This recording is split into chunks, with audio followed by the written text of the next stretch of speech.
जय जिनेन्द्र। हम लोग आचारांश सूत्र कर रहे हैं जिसमें अभी दूसरा अध्ययन चल रहा है, चौथा उद्देश्य। उसके अंतर्गत हमने क्या क्या अभी तक देख चुके हैं। हम लोग आत्मार्थी जीव का चारित्र और वो सब कैसा होना चाहिए, क्या होना चाहिए, वो हम देख चुके हैं। अभी हम लोग उसके आगे की क्लासेस करने जा रहे हैं, ठीक है। वे वर वी, लेट्स सी। हम लोग हम यहाँ पे थे, वी वर हियर। ठीक है, so let's start from here. पढ़िए। जी। किसी भी प्राणी की हिंसा न करो। इतना सिंपल से महावीर स्वामी भगवान कितने सिंपल तरीके से बोल रहे हैं, किसी भी प्राणी की हिंसा न करो, प्लीज डोंट डू दैट। अब इसमें कुछ भी सोचने की जरूरत नहीं है, जितना हो सके मत करो, ठीक है। नेक्स्ट। जी। वह वीर प्रशंसनीय होता है जो संयम से नहीं घबराता है, अर्थात संयम में सतत लीन रहता है।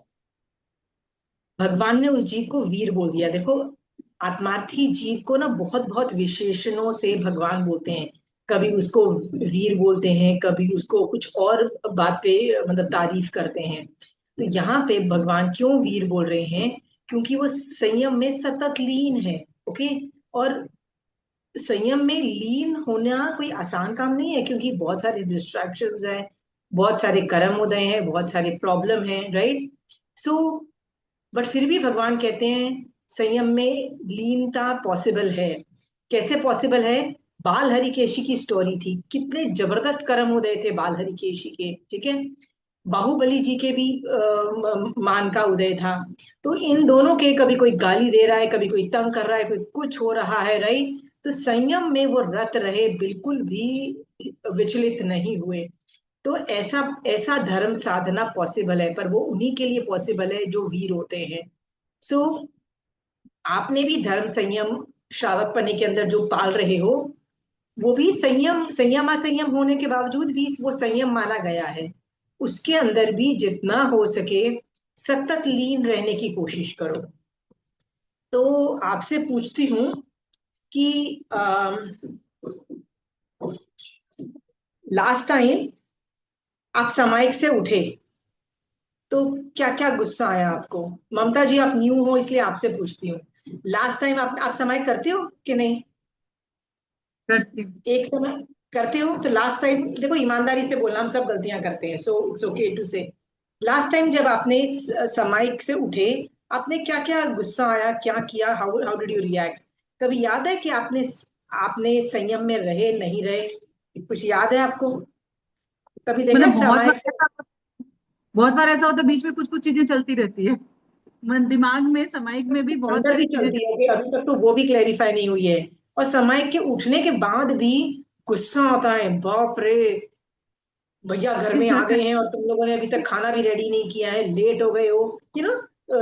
कभी सर्वेंट्स पे गुस्सा आ जाता है, कभी बहू पे, कभी सास पे, राइट, कभी बच्चों पे। बच्चों पे भी गुस्सा आता रहता है, तुमने अभी तक ये नहीं किया, मैं सामायिक पचक के बैठ गई और तुमने पूरा टाइम ये कर रहे थे। उन पे भी गुस्सा आ जाता है। संयम से हम विचलित हो जाते हैं, है ना। आप उसका आर्ग्यूमेंट दोगे कि भैया ये सब ड्यूटीज है, याद रखना, ये बाहर से ड्यूटी निभाना है जितना करना है। उठ के ही डांटना पड़े कि खाना अभी तक क्यों नहीं लगा, राइट, सब लोग घर में आ गए हैं, या बच्चों ने पढ़ाई क्यों नहीं की, जो डांटना पड़े, जो जरूरत है प्लीज करो, उसके लिए मनाही नहीं है। अंदर से संभव होना चाहिए, अंदर से जानो कि मुझे इतना राग द्वेष नहीं करना है, ठीक है। हाँ, कम करो। मेरी पुण्यवानी होती बच्चे तो मुझे छोटे थे ना, अपने तब आप ऐसे। बच्चे छोटे थे तब ज्यादा होता था ये चीज। अभी बच्चे थोड़े बड़े हो गए ना, तो ये चीज थोड़ा कम हो गया है कम हो गया, कि पर यदि कैसे बच्चे फिर से यदि छोटे होंगे, आपकी भी राग द्वेष बहुत ज्यादा फ्लक्चुएट करेंगे। देखो, आप खुद एडमिट करते हो, यानी डोर आपके हाथ में नहीं है संयम की। पर भगवान यहाँ पे बार बार बोल रहे हैं कि संयम में रत रहो। सो रजनी जी, आप सामायिक से उठने के बाद कितना आप संयम में रह पाते, कितना टाइम तक इफेक्ट रहता है? अभी तो मैंने लास्ट जैसे महाराज साहब के प्रवचन में की, तो उसका काफी देर इफेक्ट रहता है। मतलब जब मैं, ओके। मतलब मुझे जब मैं प्रवचन सुन के आती हूँ ना, उसका इम्पैक्ट भी काफी देर रहता है, जैसे आपकी क्लास का भी रहता है। ऐसी स्थिति से आओ तो फिर जल्दी से क्रोध और ये सब नहीं आता। और आ भी जाए, मान लो उदय, देखो ऐसा नहीं है कि बाल हरिकेशी के कर्म उदय नहीं थे, ठीक है, और दूसरे लोगों के भी कर्म कर्म उदय भी होंगे, और आपको पूरा खींच के बर्बाद करने के लिए, रागी और द्वेषी बनाने में वो जुड़ जाएंगे। यार कर्म का काम क्या है? उठा के आपको पटकना है ना, आपकी आत्मा का बाजा बजाना है, उसका काम है। पटकने दो, उठने दो।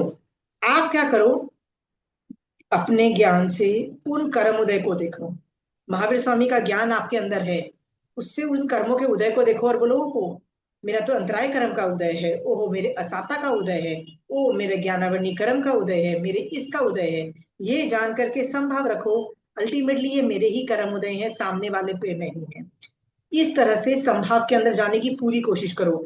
एक बार यदि आपने संयम बरकरार रखा ना, वो इस लेवल की साधना जनरेट कर देता है कि अगले और काफी देर, जैसे आप महाराज के पास आए, अच्छी साधना करके आए, काफी देर संभाव में थे, फिर जब गुस्से का टाइम आया, मतलब कोई कर्मोदय हुआ, उसमें भी आपने संभाव रखा ना, और 5-6 घंटे आपके और अच्छे बीत जाएंगे। फिर कुछ प्रॉब्लम आई, फिर उसमें संभाव रखो, और आई। बार बार अपने कर्मोदय को देखो। कर्मोदय को देखना बहुत आसान है। 8 कर्म में आप लोग एक्सपर्ट हो, मेरे से ज्यादा एक्सपर्ट बन चुकी हो आप लोग, ठीक है। खट से देखो, ये उदय है, मैं इसका श्रेयोक्षम नहीं कर पाई, ओहो ये कर्म मैंने कभी ना कभी किया था, राइट। हाँ, कभी ना कभी कर्म किया था, और मुझे सुनने को बुरी खबर मिल रही है कि मतलब मेरे जिसको मैं बहुत प्यार करती थी, मतलब उसकी तबीयत खराब है। जैसे हो सकता है रजनी जी, आप बोलो कि अरे मेरी मम्मी पापा, या मेरी फ्रेंड या मेरी रिश्तेदार, वो इनको मैं इतना प्यार करती थी और उनकी तबीयत खराब हो गई, ठीक है। आप ऊपर नीचे होते हो, राइट। कर्म उदय के बारे में सोचो, कैसे कर्म उदय, कैसी असाधना दे के जीव आया है, राइट। फिर सोचो मुझे ऐसी असाधना नहीं देनी, मुझे ऐसा नहीं करना। ये सब हर बात में ना कर्म थियरी के अंदर रहो, भगवान के ज्ञान में एक्टिवेट रहोगे ना, ब्यूटीफुल लेवल पहुंच जाता है कि जीव। एक आपको एक चीज बताती हूँ जो बड़ी इंटरेस्टिंग है। मैंने महाराज साहब से पूछा था एक बार कि महाराज साहब, धर्म ध्यान और शुक्ल ध्यान में क्या फर्क है? क्योंकि शुक्ल ध्यान में जाने के लिए आपको धर्म ध्यान से ही हायर लेवल पे जाते तो शुक्ल ध्यान हो जाता है, तो matter remains the same, right. जाते तो धर्म ध्यान से ही शुक्ल ध्यान में जाओगे और आगे निकल जाओगे। फिर भी दोनों में ना काफी जमीन आसमान का फर्क है, तो वो फर्क क्या है? तो महाराज साहब ने बोला था कि धर्म ध्यान में ना तुम भगवान के ज्ञान से चीजों को देखते हो, राइट। तो मैं कोई भी भगवान के ज्ञान से किसी सिचुएशन को देखूंगी, कोई जो हो रहा है उसको देखूंगी। बट शुक्ल ध्यान में जिस ज्ञान से मैं उस सिचुएशन को देख रही हूँ ना, उस ज्ञान को ही देखना चालू कर देती हूँ। समझ में आ रहा है? मैं जिस ज्ञान से चीजों को देख रही हूँ ना, मैं उस ज्ञान को देखना चालू कर देती हूँ। यानी आपको समझ में आ रहा है कि मेरे को ये टॉपिक बहुत डिफिकल्ट है, समझ ही नहीं आ रहा, रजनी जी को इतने दिमाग लगाने के बाद भी रजनी जी के दिमाग में घुस ही नहीं रहा है। तो उसको ये तो धर्म ध्यान में वो क्या सोच रही है, मेरे ज्ञानावरणी कर्म का उदय की वजह से मेरे को किया है, मैंने ज्ञान और ज्ञानी की असाधना करके आए हूँ, तो वो बैठ के तस्मै छामी दुकड़ुम करेगी, ये धर्म ध्यान हुआ, ठीक है। पर शुक्ल ध्यान में वो उस ज्ञानावरणी कर्म को देखना चालू कर देगी उठा के, ठीक है। उस ज्ञान से ज्ञान को देखना चालू कर देगी और देखेगी कैसे कैसे उसके अंदर ऑल्टरेशंस हो रहे हैं में, और भगवान ने कैसे उसको अनदर लेवल पे लिया है। इसीलिए शुक्ल ध्यान को फील करना बहुत डिफिकल्ट है, क्योंकि हम लोग कर नहीं सकते। आपको तो पता है उसका भी चालू नहीं है, मतलब विच्छेद हो चुका है, इसलिए हम लोग नहीं कर सकते हैं। बट वो एडवांस लेवल की चीज है। तो आपको भी मैं यही बोलती हूँ कि वो सिचुएशन जब आए आपके पास राग और द्वेष करने की, उसको उसको अपने ज्ञान से देखो और उसको टाल दो, ठीक है। कर सकते हो, अच्छे अच्छे लोगों ने किया, किसी की खाल उधेड़ी गई, किसी का मतलब वो क्या बोलते घानी में पील दिया किसी को, क्या क्या गंदे गंदी मतलब स्टोरी सुनोगे ना, आपको घबराहट हो जाएगी। किसी का वेद मुनिय कर्म उदय में था, किसी को कुछ था, पर संभाव में रख रहे ना, संयम में स्थित रहे ना, राइट। ऐसे कितने लोग हैं जो संयम में रहे, पार्श्वनाथ भगवान कितने भवों तक संभव में रहे, 9 भव 10 भव की में खींच रहे हैं संभाव अपना, करते जाने कर। अरे बीच बीच में तो जानवर भी बने हैं, हाथी बने, वो सब बने, उसमें भी संभाव रख रहे हैं। ये सोच करके ना संभाव की इंपॉर्टेंस देखो कि संभाव कितना ज्यादा इंपॉर्टेंट है, ठीक है। चलिए आगे करते हैं।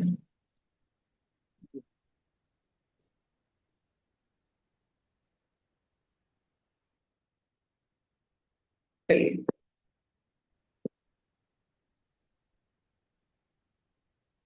यह गृहस्थ मुझे भिक्षा नहीं देता, ऐसा सोचकर उस पर क्रोध न करें। अथवा थोड़ा आहार मिलने पर उसकी निंदा न करें। गृह स्वामी दाता द्वारा निषेध करने पर उसके घर से वापस लौट जाए। तो यहाँ पे मैंने सवाल पूछा है, किस कर्म के उदय से दिस सिचुएशन हैपेंस? ऐसी सिचुएशन क्यों आती है? दान अंतराय से। अंतराय कर्म। हाँ, दान अंतराय कर्म से। Very good. कभी किसी को नहीं दिया है, दान में अंतराय दी है, इस वजह से आज आपको कुछ मिल नहीं रहा है। कोई उसके पास है तो भी वो देना नहीं चाहता है, ठीक है, वो नहीं देते हैं। सो बार बार ये सोचो, I have done this Anant bar in past, मैंने कितनी बार मैंने लोगों को दान देते हुए पे अंतराय दी है। तस्मी छामी दुपड़न करो, बैठ के सोचो, पास्ट में जरूर मैंने ये कर्म किए हैं, ठीक है। आपको वो वाला आदमी की स्टोरी याद है? वो एक आदमी था जिसने पिछले भवों के अंदर इतना बुरा हाल की हो गया था उसका, कि वो जब साधु बन के जब गोची जाता ना, उसको कुछ नहीं मिलता। दूसरे साधु जाते उनको आराम से मिल जाता। तो भगवान ने उसको बोला कि प्रॉब्लम तेरे साथ ये है कि तूने पिछले बार में तू एक कॉन्ट्रैक्टर था राजा का, और तू है ना, तेरे अंडर बहुत सारे लोग थे जो जो खेती करते थे।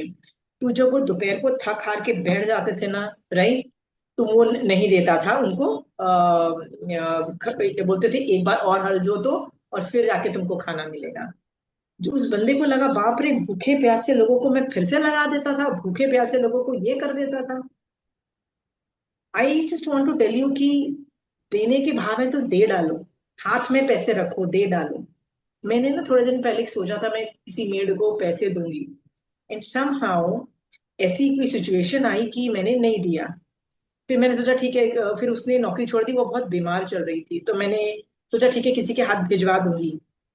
फिर मैं उसमें भी हाँ कर भेजती हूँ भेजती हूँ भेजती हूँ, नहीं गई। अब पता लगा वो गांव चली गई है, और she might not come back here and everything like that, उसकी तबीयत बहुत ज्यादा खराब है।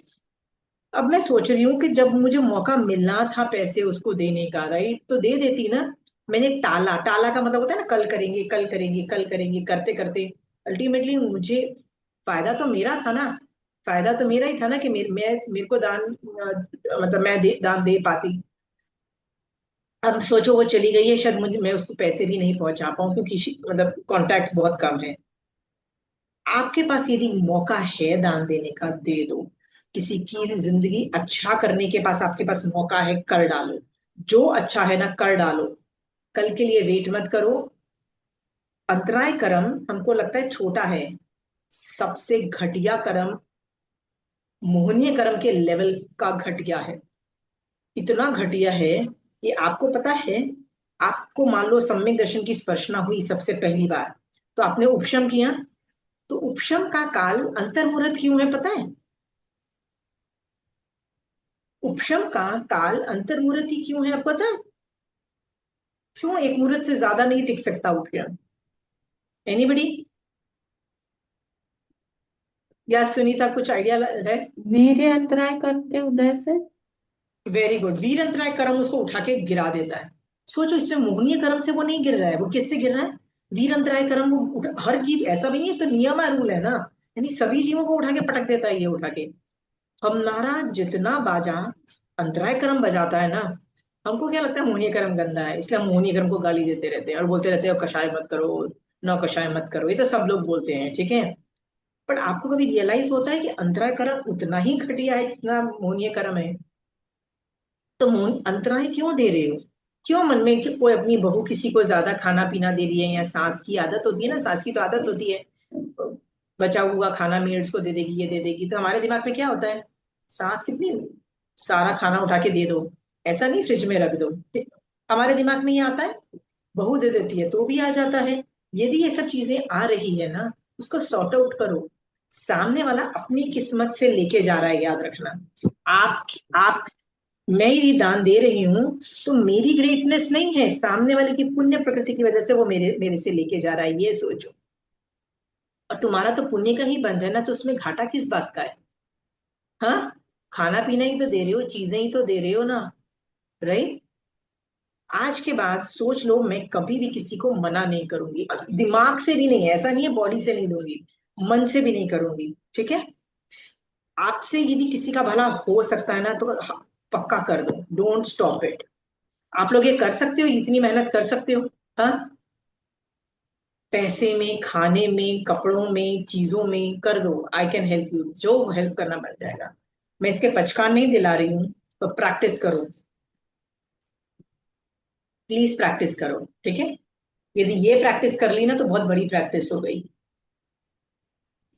साधु बोलता है ये गृहस्थ मुझे भिक्षा नहीं देता है, ऐसा सोचकर उस पर क्रोध करती हूँ मैं, ठीक है। तो थोड़ा आहार मिलने पर उसकी निंदा भी करती हूँ। क्या खान भूख से हर आदमी घबराता है? क्या साधु नहीं घबराता है? घबराता है साधु। आपको यदि ब्रेकफास्ट मिल जाए और लंच में लिटरली 3-4 घंटे की जो शेड्यूल टाइम से डिले हो गया है, आप भी घबरा जाते हो ना। कभी कभी तो गर्मी होती है तो और घबरा जाते हो।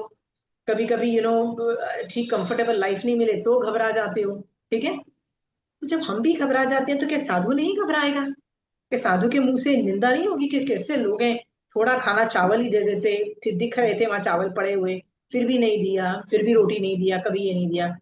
हमको ना बहुत इज्जत है अपने साधुओं पे, इसलिए हमको लगता है कि मारासा को कौन खाना मना करेगा। बट आपको पता है बहुत लोग खाना मना कर देते हैं, चीजें देने से मना करते हैं, ये बात आपको पता है। और मैं जब छोटी थी बहुत, मतलब मेरे जब अभी अभी तो लाइफ बहुत अच्छी है, अभी तो हर जीव दूसरे संघों के भी साधुओं को देता है, रहने की जगह देता है, आपस में काफी लेना देना था। एक जमाना वो भी था, इतनी कट्टरता का जमाना था कि जब एक संघ का साधु दूसरे संघ के साधु को ना रहने की जगह देता था, ना खाने की जगह देता था, ऊपर से दो गाली भी देता था, और ऊपर से बोलता था तुम साधु भी नहीं हो, इतने खरी खोटी भी सुनाता था। वो भी जमाने थे, पर आज के बहुत पहले थे, ठीक है। सो अभी तो सिचुएशन बहुत बहुत सुपर बेटर हो गई है, ठीक है। आपको लगता है आप जो कि देना चाहते हो, कौन मना करता होगा, पर बहुत लोग मना कर देते हैं, ठीक है।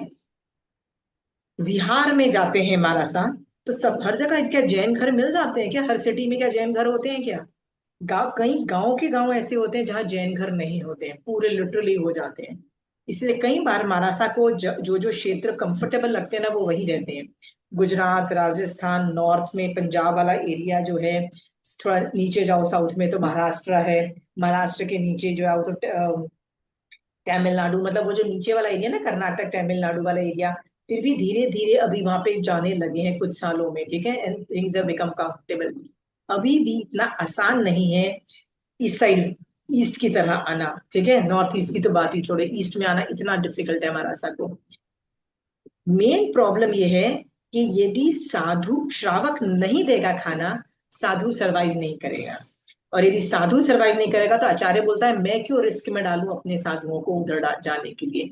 मैं भेजूंगा, खाना नहीं मिला, वो साधु घबरा गया, वो भी अपने संयम से गिर जाएगा, मुझे भेजना ही बोला जा रहा है। प्लीज ये तुम्हारे कर्म देख देख के संभावों में रहो, निंदा नहीं करनी है, ठीक है।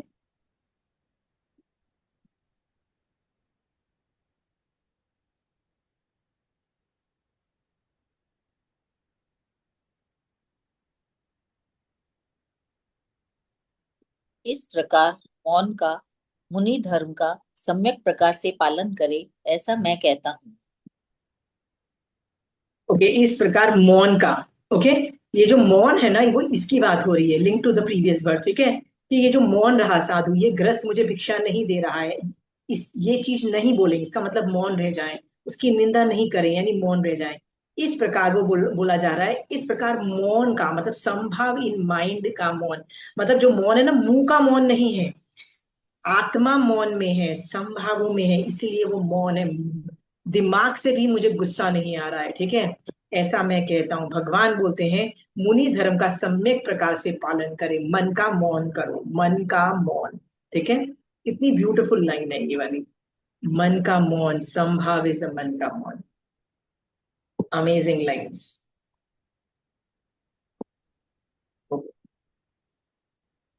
और ये जो नेक्स्ट पेज है ना, इसमें ये कुछ पढ़ दोगे?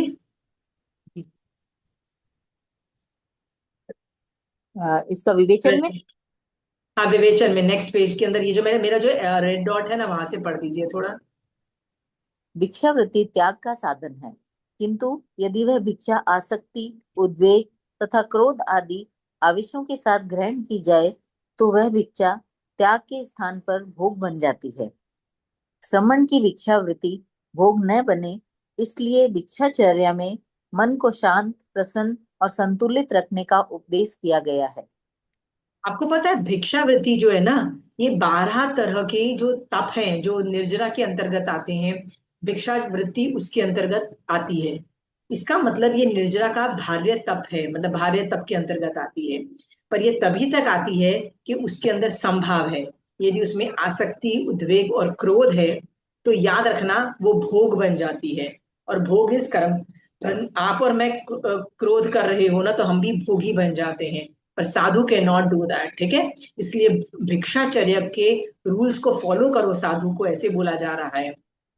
यहाँ पे महावीर स्वामी भगवान साधु को बोला जा रहा है। श्रावक भी कभी कभी भिक्षावृत्ति करता है, जब वो परिमाओं में होता है तो कभी कभी भिक्षाएं लेता है, कभी कभी पौषध करता है और उसने ऐसी पौषध ले रखी है जिसमें वो कि लोगों से गोचरी लेने जाता है, तब भी वो इस बात का ध्यान रखे। पर श्रावक के लिए बहुत कम, मतलब वो बार मौका मिलता है, पर साधु को तो हमेशा हमेशा ध्यान में रखना चाहिए। ठीक है, मुनित्व की साधना को मौन कहा गया है, जो समभावों की जो साधना है ना उसको मौन कहा गया है। ब्यूटीफुल। नेक्स्ट, तो ये वाला हमारा टॉपिक खत्म हो गया, ये गोचरी से रिलेटेड था। अब मैं बस ये छोटा सा पढ़ देती हूँ। भोग रोग का घर है, क्योंकि यहाँ पे भोग वर्ड बोला ना कि ये हम यदि आसक्ति करेंगे खाने पीने पे वो भोग हो जाए, रोग का घर है।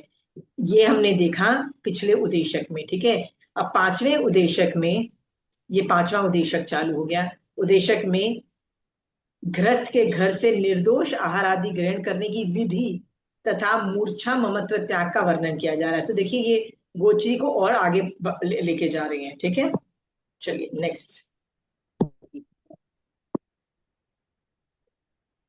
असंयमी अज्ञानी पुरुष नाना प्रकार के शस्त्रों द्वारा लोक के लिए, अपने एवं दूसरों के लिए कर्म समारंभ करते हैं, जैसे कि अपने पुत्रों, पुत्रियों, पुत्र वधुओं, ज्ञातिजनों, भाई, राजा, दासों, दासियों, कर्मचारियों, कर्मचारिणियों, अतिथियों आदि के लिए तथा विभिन्न लोगों को देने के लिए, सायंकालीन एवं प्रातःकालीन भोजन के लिए। इस प्रकार वे कितनेक मनुष्यों के भोजन के लिए सन्निधि और सन्निचय खाद्य पदार्थों का संग्रह करते हैं। भगवान यहाँ पे बोल रहे हैं क्या ये सारे कारण हैं जिसकी वजह से मैं शस्त्र यूज करती हूँ और कर्म बंद करती हूँ। तो क्या कारण है मेरे शस्त्र यूज करने का? देखो, मेरे पास पुत्र पुत्री हैं तो मुझे उनकी पुत्र वधु है, मेरे ज्ञातिजन हैं, भाई, राजा, दासी, सब कर्मचारी हैं, अतिथि भी हैं, राइट। और इसकी वजह से मैं शस्त्र यूज कर सकती हूँ। ये तो लोग हुए। फिर लोगों को देने के लिए सायकालीन एवं प्रातःकालीन भोजन के लिए, राइट। इस प्रकार कितने मनुष्य के भोजन के लिए और सन्निधि और सानिध्य खाद्य पदार्थ के संग्रह करता है। मैं क्यों ये सब परिग्रह कर रही हूँ, क्यों लोगों शस्त्र यूज कर रही हूँ और फिर कर्म बंद कर रही हूँ? क्योंकि मैं संसार में ये सारी एक्टिविटीज करती हूँ। ठीक है, इन सब एक्टिविटीज के लिए 3 अक्षर यूज किए गए हैं, सारंभ, समारंभ और आरंभ। सारंभ का मतलब होता है मैं सिर्फ अभी चिंतन करती हूँ कि मैं ये गलत काम करूंगी, हिंसा करूंगी, ये सारंभ हुआ।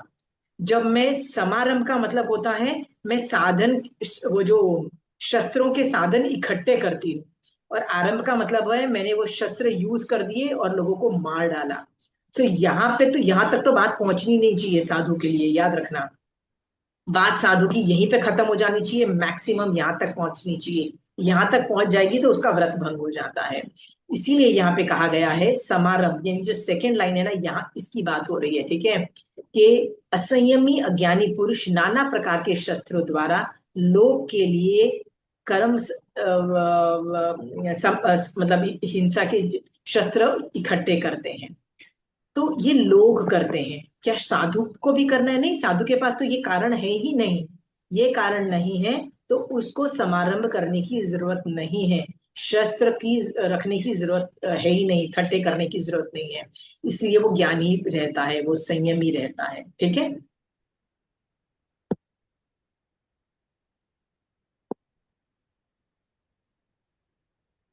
संयम साधना में तत्पर आर्य, आर्यप्रज्ञ और आर्यदर्शी अनगार प्रत्येक क्रिया उचित समय पर ही करता है। ऐसा साधु भिक्षा के समय को देखकर भिक्षा के लिए जावे, वह सदोष आहार स्वयं ग्रहण न करे, दूसरों से भी ग्रहण न करावे और ग्रहण करने वाले का अनुमोदन भी नहीं करे। ओके, यहाँ पे दो तीन चीजें बहुत इंटरेस्टिंग है। पहले तो ये वाला देखो, भगवान ने संयमी साधु को कितने अच्छे अच्छे नामों से पुकारा है। याद है पिछली लाइंस में हमने वीर वर्ड देखा था, एक साधु को वीर बोला। अब वीर बोलोगे तो भी चलेगा, अब साधु को आर्य बोलोगे, आर्य प्रज्ञ बोलोगे, आर्यदर्शी बोलोगे, राइट, तो भी चलेगा। इसका मीनिंग यहाँ पे है, आर्य का मतलब होता है श्रेष्ठ आचरण करने वाला या गुणी। आर्य प्रज्ञा का मतलब होता है जिसकी बुद्धि हमेशा परमार्थ मतलब मोक्ष की ओर प्रवृत्ति करती हो। और आर्यदर्शी का मतलब होता है जिसकी दृष्टि गुणों में सदा रमण करती है। ठीक है, ये तीनों अक्षर साधु के लिए यूज किए गए हैं। कितना ब्यूटीफुल नाम है। आप भी जब सुपात्र दान की भावना भाती हो ना, तो कभी वीर वर्ड को वीर वर्ड से आप वेट करोगे नहीं, आज कोई साधु जो वीर है, आर्य प्रज्ञ है, आर्यदर्शी है, इस तरह से ऐसा अणगार मेरे मेरे घर में आ जाए। ये सब वर्ड्स आगम के जब हम यूज करते हैं ना, तो ज्यादा धर्म ध्यान होता है। तो जब आप सुपात्र दान की भावना भाते हो, ये तीनों वर्ड्स यूज करो, करना चालू करो। भगवती सूत्र में तो साधु के बहुत सारे पर्यायवाची वर्ड है, राइट। इतने बढ़िया बढ़िया वर्ड है कि मजा आ जाए, तो वो सारे यूज करना चालू करो सुपात्र दान की भावना में। ठीक है, फिर आगे क्या बोल रहे हैं, ये साधु के बारे में ही बोला जा रहा है, प्रत्येक क्रिया उचित समय पे करें। आपको पता है ये उचित समय क्यों बोला जा रहा है? क्योंकि यहाँ पे गृहस्थ के घर में जिस समय भिक्षा प्राप्त हो सकती है, राइट, उसके बारे में विशेषता बोल रहा है कि आप उसी समय जाओ जब आपको खाना मिलता हो। ऐसा साधु भिक्षा के समय को देखकर भिक्षा के लिए जाए, वह सदोष आहार स्वयं ग्रहण न करे, दूसरे से न करवाए और करने वालों की अनुमोदना भी नहीं करे। सो चलिए इसके बारे में डिस्कस करते हैं कि साधु अलग अलग सिटी में अलग अलग टाइम पे खाना बनता है। मान लीजिए कोई सिटी ऐसा है जहाँ पे मॉर्निंग में जल्दी जल्दी खाना बन जाता है, तुम्हारा सा कुछ जल्दी जाना पड़ता है, और कहीं जगह पे लेट बनता है, सब कुछ लेट होता है, तो लेट जाना पड़ता है। जल्दी जाएंगे तो खाना बना ही नहीं होगा, साधु को कुछ नहीं मिलेगा। लेट जाओगे तो क्या होगा, खाना खत्म हो चुका होगा, आपको कुछ नहीं मिलेगा। ठीक है, तो साधु को बोला जा रहा है टाइम पे करो, अपनी कन्वीनियंस के हिसाब से मत करो। हर सिटी हर एरिया के ना कुछ रूल्स होते हैं untaught. South India, north India, east India, west India, हर जगह खाने के टाइमिंग्स अलग अलग होते हैं, घर अलग अलग होते हैं। ये सब चीजों का उपयोग रखो, साधु बोल रहे हैं। देखो महावीर स्वामी भगवान गोचरी के लिए कितने सारे इंस्ट्रक्शन दे रहे हैं साधुओं को। केवल ज्ञान में उन्होंने देखा होगा कि तुम उचित टाइम पे नहीं गए, और जिसकी वजह से तुमको खाना नहीं मिला, और जिस वजह से तुमको कषाय भड़के, और गाली किसने दी, तुमने श्रावकों को गाली दी। गलती किसकी थी भगवान ने अपने केवल ज्ञान में देखी, तुम गलत टाइम पे गए। साधु ने अपने महावीर स्वामी भगवान ने केवल ज्ञान में देखा, तो ये इस तरह की लाइंस बोल दी। ठीक है, आप भी अपनी जिंदगी में सुपात्र मारासा जब लेने आते हैं उसके पहले खाना आप वेट करते हो? चंचल आज सुबह से वेट किया सुपात्र दान की भावना भाई? नहीं भाई ना? नहीं नहीं भाई हाँ ने एक बार भाई, सुबह। सुबह सुबह भाई, ठीक है। मैं तो बोलती हूँ जितना भाव करोगे ना, उतनी ज्यादा मैसिव कर्म निजरा है। सुपात्रता की भावना से मैसिव कर्म निजरा होती है। ठीक है, सो कोशिश करना कि जितनी भाव कर सको करो।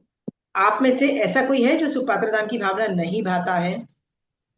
हाँ, कितने लोग हैं? चलिए आगे बढ़ते हैं, आई गेस प्लीज मत। मेरा बहुत कम होता है। हाँ, मेरा पर बहुत कम डालो, होता है। थिंक पर फॉर पता वन है मिनट बहुत ज्यादा निर्भर होती है। लंबा नहीं होता है मेरा। शोभा जी थोड़ा सा कोशिश करो ज्यादा करने का, ठीक है। चलिए आगे पढ़िए।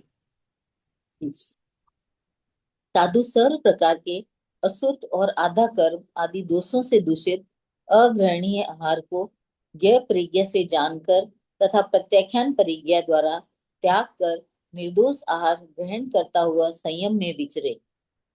ओके, सो यहाँ पे भी बोल रहा है कि जो भी दोष है ना, कौन कौन से दोष हैं? आधा कर्मी उदेशिक जितने भी दोष है ना उसको प्लीज मत लो। तो यहाँ पे ना दो तीन चीजें मैंने लिखी है। कोई भी संघ, persons who believe that sadhu can eat from tiffin brought from their homes, right, of shavak is okay।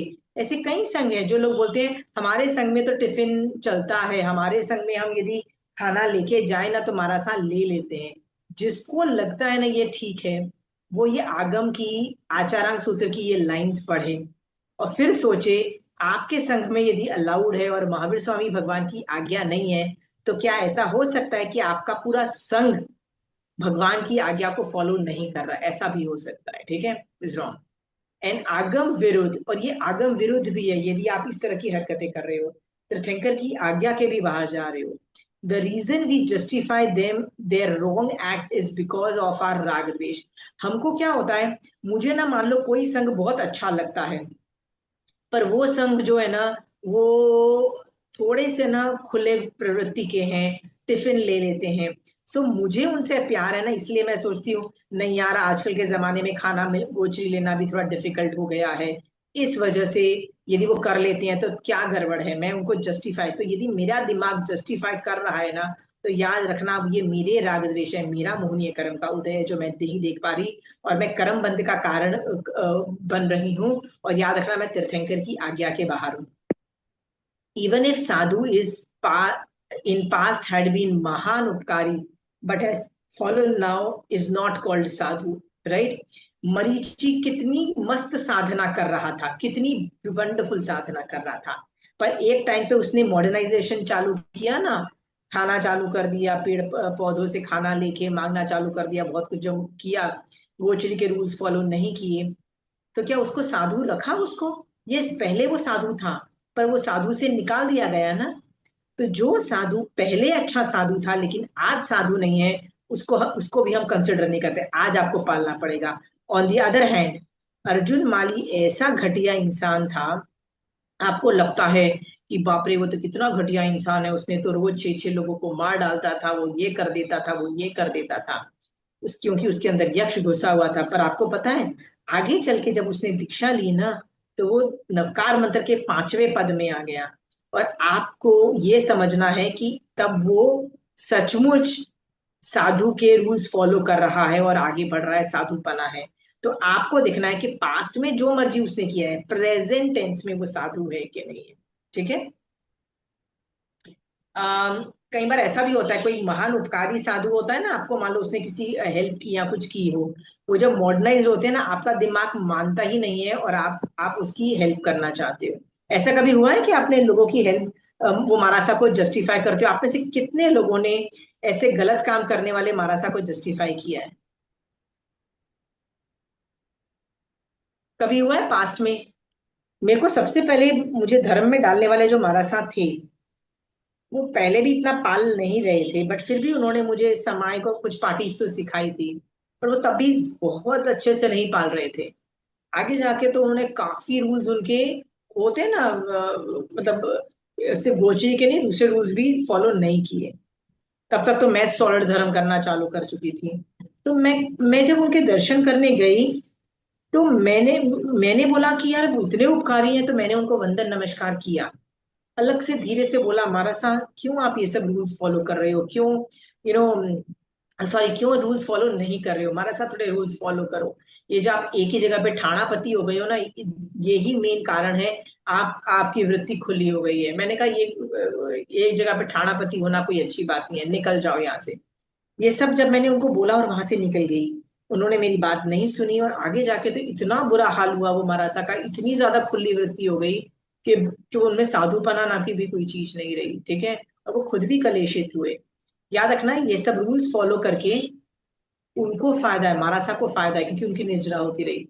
फिर बाद में मैंने अभी थोड़े साल पहले ही बात पूछी कि वो महाराजा कहाँ है, कैसे है, और मुझे पता लगा कि उनमें से जो सबसे बड़े महाराजा है ना वो थोड़े मतलब वो होते हैं ना मेंटल डिप्रेशन में जा चुके हैं, बहुत ज्यादा क्राइसिस है मतलब उनको तो फिजिकली रिस्ट्रेन करना पड़ता है, साधुपना तो मतलब रहा ही नहीं, मतलब उनको तो ऑलमोस्ट एक डिप्रेशन और बहुत सारे मेंटल हेल्थ इश्यूज चालू हो गए। मैंने कहा बाकी दो महाराजा का क्या हुआ?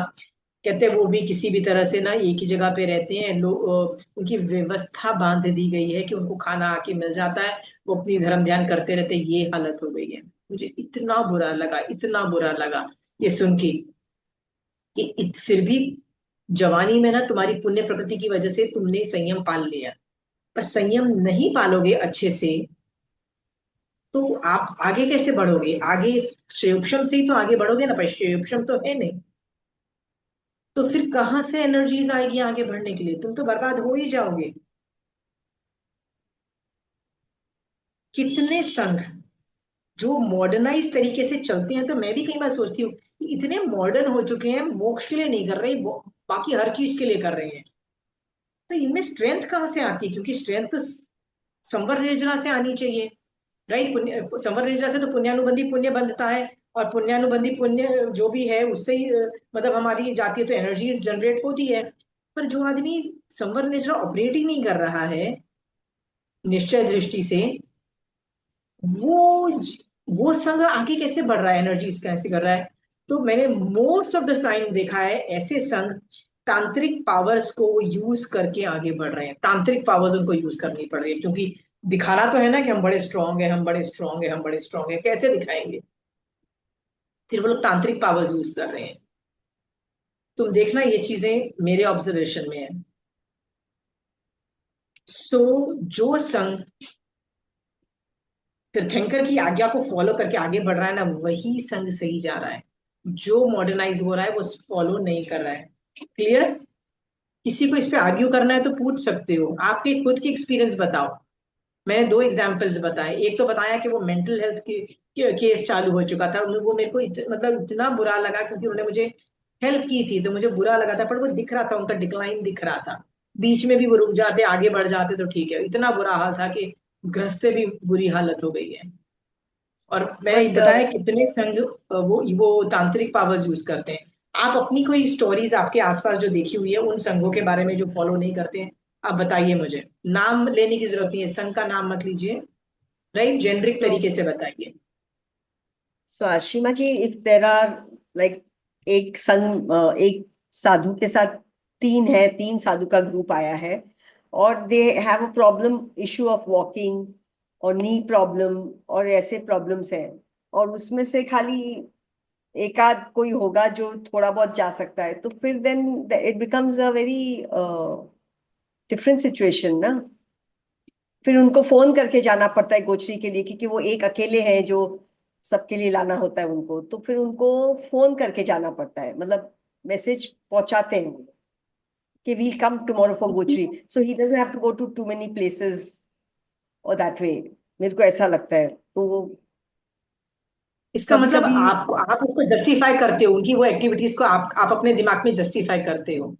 नहीं आई देखो am Shobha not ji, just, I just protect करना मेरा काम है, आपको प्रोटेक्ट करना, मैं उनको प्रोटेक्ट नहीं कर सकती हूँ, ठीक है? बट आपका दिमाग यदि उस चीज को अनुमोदना करता है कि देखो उनकी बुरी हालत है, पैर में घुटने में प्रॉब्लम है, कैसे चलेंगे, क्या चलेंगे ना, यहीं पे तो चतुर्विधि संघ की ग्रेटनेस है। आप यदि एक संघ में रहते हो, राइट? सो संघ व्यवस्था करता है, संघ व्यवस्था करता है मतलब कभी भी तीन जन का मान लो सिंघाड़ा है या चार जन का सिंघाड़ा है ना, तो एक दो जन तो ऐसे होंगे, मान लो किसी को नी की प्रॉब्लम है तो दूसरे ऐसे लोग होंगे जिनको नी की प्रॉब्लम नहीं है, उनको उसका सिंघाड़ा बनेगा, ठीक है? ये यही हाँ, तो चतुर्विधि संघ की का इंपॉर्टेंस बताई जा रही है। पता सो है संघ मैंने ही क्या ऐसे। किया, नहीं, व्हाट डिड हाँ I do, I remembered your words कि ये ऐसे हाँ हाँ मैसेज करके जो आते हैं, तो वो यू हैव टू, ठीक है, यू गिव देम एज गोचरी, you give them, but you don't do it with the भाव ऑफ पांच महाव्रत साधु। धरी साधु के हिसाब से। हाँ सो मैंने लाइक व्हेन आई वेंट, तो coincidentally they remembered my house. I don't know how they remembered because I don't remember them, but maybe once in a while they must have come. तो उनको याद आया, तो देन आई हैव टू कि भाई हाँ हम वहाँ आए थे, आपके अंदर है, गली में है, दरिया के पास। आई सेड हाँ हाँ बराबर है। I am wondering how they remember, but ये आई डोंट नो, मुझे याद नहीं था। तो दे सेड कि हाँ हाँ लाभ देने आएंगे आप आज। Then he came and told me, आप हमारा सबके आप नंबर और ये एड्रेस दे देना आपका, एंड देखेंगे, like so it was, I तो जस्ट वेंट फॉर दर्शन, बट ये सब हुआ तो then after 2-3 days I felt, अरे एटलीस्ट बोला है तो I should at least write my address and number, I should give. But I remember what you said कि you should tell them, but अपने आप मतलब ऐसे ही आ जाते हैं. बट आई गेव देम, फिर मैंने 2-3 दिन बाद दे दिया लाइक बिना एड्रेस सब. बोलते कि प्लीज दो, कभी मना नहीं करना. भूखे को तो मैं तो बोलती हूँ, देखो हाँ, हमारे जो श्रावक श्रावक के जो गुण हैं और मार्गानुसारी के गुण के अंदर, दोनों के अंतर्गत, राइट, मार्गानुसारी के अंदर ये आराम से लिखा गया है कि प्लीज कोई आदमी भूखा नहीं जाना चाहिए. उस या अपेक्षा से दे दो, मना नहीं है. सो आई बट गेव, फिर मैंने भी दे दिया. शोभा जी, मैं आपको प्रोटेक्ट कर रही हूँ. यदि आप इन लोगों को जस्टिफाई करते हो अपने हेड में, किसी तरह से बोलते गलत कहाँ है, गलत कहाँ है, वहां पे ना आप तीर्थंकर की आज्ञा के बाहर चले जाते हो. ठीक है, तो आप ऐसा आई, मत करो.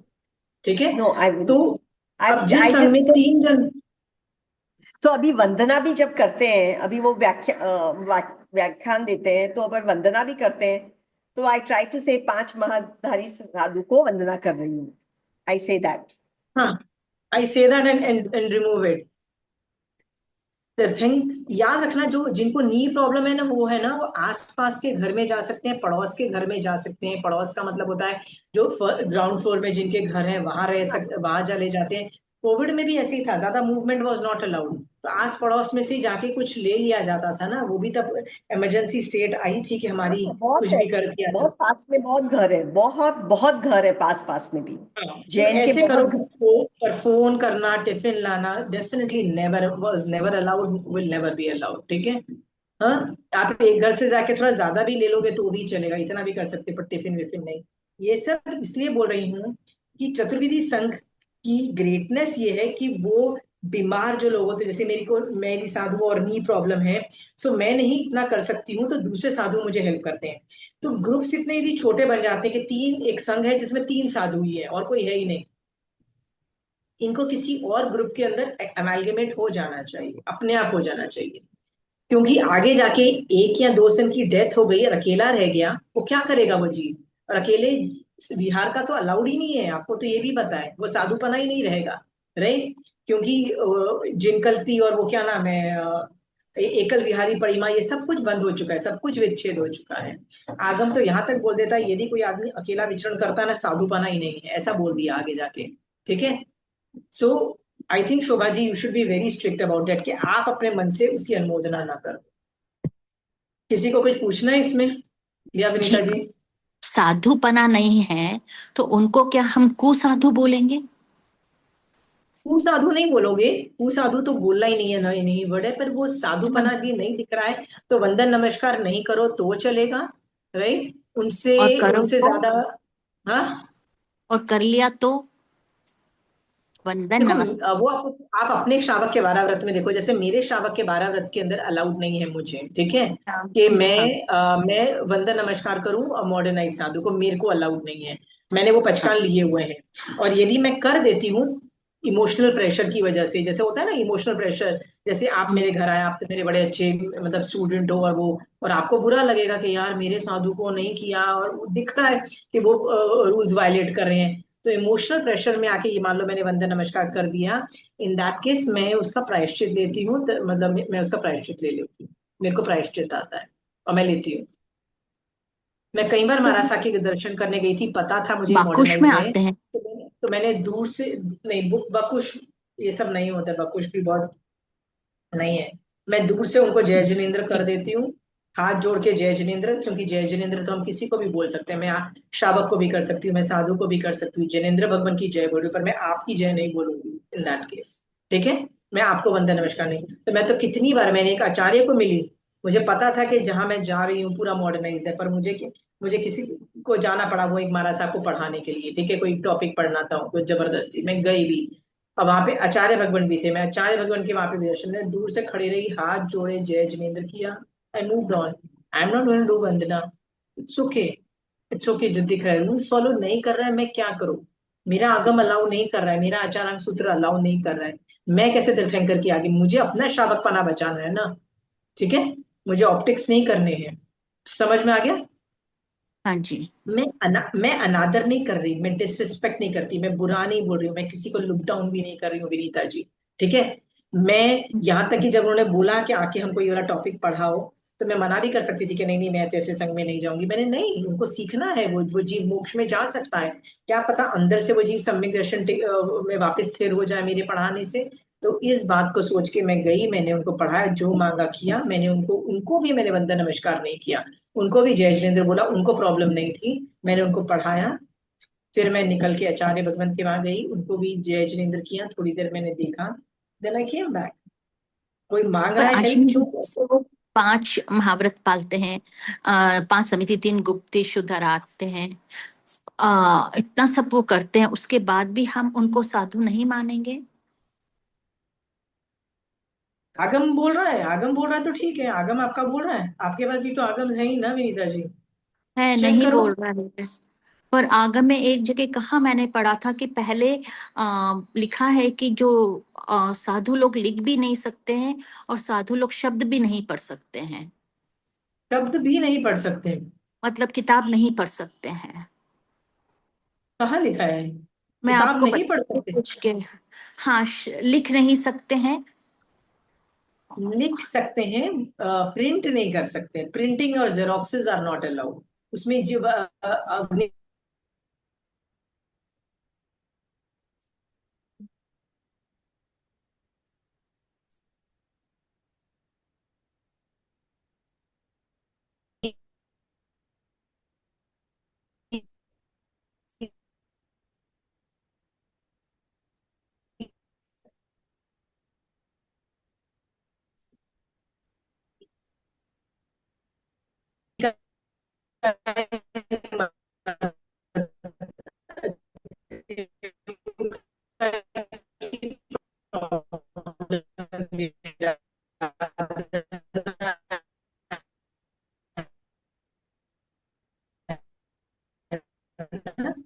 प्रिंटिंग नहीं कर सकते।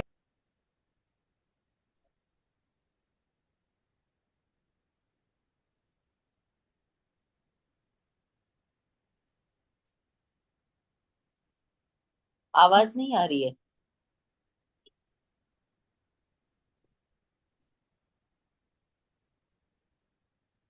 सीमा जी का वीडियो भी डिस्कनेक्ट हो गया है। अच्छा, अभी वो वीडियो दिख तो आ भी गई। नहीं रही है।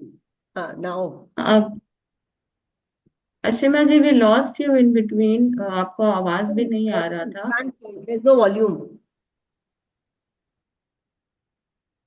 You are on mute Ashima जी।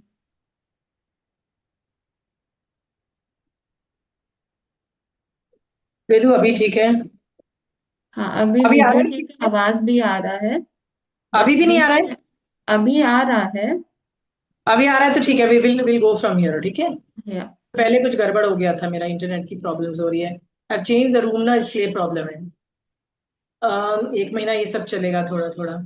अम, अभी ना मैं ना, देखो ये वाली चीज, आप लोग है ना बहुत पुराने स्टूडेंट हो, 500 से ज्यादा क्लासेस हो चुकी हैं। उसके बाद भी विनीता जी यदि आप ये सवाल पूछते हो ना, इसका मतलब आपको अभी भी ये नहीं समझ में आता कि आपको महावीर स्वामी भगवान को रिपोर्ट बैक करना है। आपको लगता है मुझे साधु को रिपोर्ट बैक करना है, या कोई आचार्य या संघ को रिपोर्ट बैक करना है, या आपको लगता है आपके जो साथ रिश्तेदार हैं, जैसे आपकी मम्मी है या रिश्तेदार है जिनके साथ आप जा रहे हो महाराज साहब, उनको report back? No, you are only answerable to Mahavir Swami भगवान। महावीर स्वामी भगवान ने बोल दिया नहीं करना है तो नहीं करना है, खत्म बात। पर जी अब हम आशिमा जी, वो तो मेरे को समझ में आ गया, नहीं करते हैं। पर कल कुछ एक डिस्कशन हो रहा था, उसमें कुसाधु और साधु के बारे में बता रहे थे, इसलिए हम कौन मुझे। होते हैं साधु को साधु के बारे में बताएं? महाराज साहब आपके पास तो सारे आगम है, आप खुद ही पढ़ लो। मुझे तो लगता है कभी इस पर डिस्कशन ही नहीं करनी चाहिए। जो करता है वो बेवजह पे अपनी उस दीवार पे माथा फोड़ने वाली बात है, ठीक है। ठीक, हाँ जी। ऐसा लोग नहीं सुधरते हैं। सुधरने वाला आगम पढ़ के उनको खुद को पता एग्जैक्टली वो क्या कर रहे हैं। और माथा नहीं मारो, मारा सा यदि वो नहीं चारित्र पाल पा रहे हैं तो युक्ति युक्त उनको चेता सको तो चेताओ, नहीं तो please don't bother to tell them साधु, आप साधु नहीं हो और साधु को साधु समझे, ये सब नहीं। आपका काम नहीं है साधु को सिखाना, आपका काम नहीं है। और उन्होंने क्या मांगा? उन्होंने उन्होंने कंट्रोवर्सी की, ठीक है। एक हमारा जी, साथ थे, हमारे रिश्तेदार थे, उन्होंने दीक्षा ली हुई थी, तो वो इस कंट्रोवर्सी में थे। बताओ ठीक है मैं ये गलत काम करता हूं तो क्या हुआ? इससे ये होता है वो होता है। मैंने प्रायश्चित। कहा भैया रिपेंटेंस भी नहीं है, मतलब आदमी बोले तो सही कि मैं गलती कर रहा हूँ, वो बोल रहा है मैं गलती भी नहीं कर रहा हूँ क्योंकि मेरे पास हायर पर्पस है। नहीं नहीं, गलती को गलती बोला जाता है, ठीक है। ठीक मैं है। भी यदि कुछ आपको डेविएट करने को बोलती हूँ आगम के विरुद्ध, मैं बोलती हूँ कि बात के ये डेविएशन इन द रूल है, आपको जो मैं रूल ये बोलता है, मैं आपको डेविएट करने के लिए बोल रही हूँ और डेविएशन का प्रायश्चित ले लेना, ठीक है। मैं ये बोलती हूँ आराम से। एटलीस्ट ठीक है। रिपेंटेंस जैसी चीज तो डेफिनेटली होनी चाहिए। रिपेंटेंस का मतलब होता है पश्चाताप के, मैं ये मुझे करना पड़ रहा है, मैं क्यों कर रही हूँ, वो तो होना चाहिए कि जीव हिंसा मैं कर रही हूँ। यदि जीव So हिंसा की maybe, का पश्चाताप भी नहीं है तो so है क्या तुम्हारे में, but बताइए। maybe they have taken प्रायश्चित, maybe वो हमारा सब प्रायश्चित लेते हाँ, वो होंगे। बोले हमने प्रायश्चित ले लिया है और हमारा सम्यक्त्व नहीं गया है। इतना प्रायश्चित हम ले लेते हैं और इतने लोगों को हम बदल देते हैं। तो उनको एनी बोलो कि आप केस, प्रचारक बन जाओ, प्रचारक बन जाओ ना, कौन मना करता है, प्रचारक बनने में भी क्या प्रॉब्लम है, प्रचारक बन जाओ। पर श्रावक के अंतर्गत आता है प्रचारक, प्रचार करना और इस तरह का करना श्रावक का काम है, साधु का काम नहीं है, ओके ठीक है। आशिम, चलो मैं तो समझ गई हूँ, तो नहीं करते हैं हम मैं लोग। आपको फिर से बोल रही हूँ ना, मैं ऐसे लोगों को जाके पढ़ा भी देती हूँ, कर भी देती हूँ, मैं वंदन नमस्कार नहीं करती हूँ, पढ़ाती हूँ, क्योंकि वो जीव, मुझे जीव वो आत्मा दिखाई देती है, ये आत्मा मेरे ज्ञान से आगे बढ़े। मैं तो चाहती हूँ कि सम्यक दर्शन प्राप्त करके मोक्ष में जाए, ठीक है। मैं बैठ के जज नहीं कर रही हूँ कि आप में साधुपना है कि नहीं है। आपने मुझे बोला, बुलाया, तो जैसे मैं श्रावकों को पढ़ा रही हूँ, मैंने जाके साधु को पढ़ा दिया। पर ठीक। मैं अपने लिए जज कर रही हूँ, अपने लिए मतलब क्या, मैं उनको वंदन नमस्कार करूँ कि नहीं करूँ, मुझे लगा नहीं करना है तो मैंने नहीं किया, खत्म हुई बात। उनको भी प्रॉब्लम नहीं थी तो नहीं हुई प्रॉब्लम उनको, उनको वो टॉपिक इतना अच्छा लगा जिस तरह से मैंने पढ़ाया, तो उनको भी बुरा नहीं लगा मैंने उनको वंदन नमस्कार नहीं किया। मैंने बिल्कुल भी इतना रत्ती भर भी उनको लुक डाउन नहीं किया, रत्ती भर भी ये नहीं बोला कि कैसा संघ है, नहीं होता है। अरे महावीर स्वामी भगवान के टाइम में, ऋषभ देव भगवान के टाइम में मरीचि तीर्थंकर के रहते गिर गया, राइट। अभी तो तीर्थंकर नहीं है उसके बाद लोग गिरे, तो इट इज नॉर्मल। कभी किसी को जज मत करो, मतलब दया से भर जाओ और बोलो ओके मैं कैसे तुम्हारी मदद कर सकती हूँ कि वापस तुम स्थिर हो जाओ। बट दादागिरी, नो दादागिरी, ठीक है। हाँ जी, थैंक यू। अच्छे अच्छे संत का बाजा बजा हुआ है, अच्छे अच्छे साधुओं का बाजा बजा हुआ था। कोई आचार्य था ना, वो था ना, वो जो सुबुद्धि नाम के प्रधान ने जिसको स्टेबल किया था, वो जीत शत्रु राजा और ये सब, कितने लोग होते हैं। तो आचार्य भी गिर जाते हैं, साधु भी गिर जाते हैं, समझ में आया। वेदा जी, नो जजिंग, नो जजिंग। अंदर से ना देखो मेरी शक्ल कैसी है, नो मैं जज नहीं कर रही हूँ, पर मैं अपने आप को वंदन करना है नहीं करना ये उपयोग रख के मैं उतना ही सिर्फ जज कर रही हूँ, ठीक है। ठीक है। राग द्वेष डेफिनेटली नहीं। Okay. Let's go to the next line.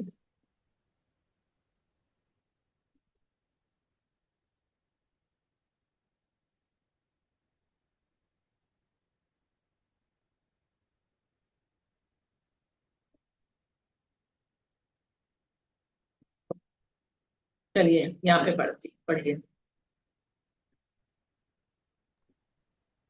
क्रय विक्रय आदि कार्यों से निवृत्त साधु स्वयं कोई वस्तु न खरीदे, दूसरों से भी क्रय न करवाएं और क्रय करने वाले का अनुमोदन भी न करें।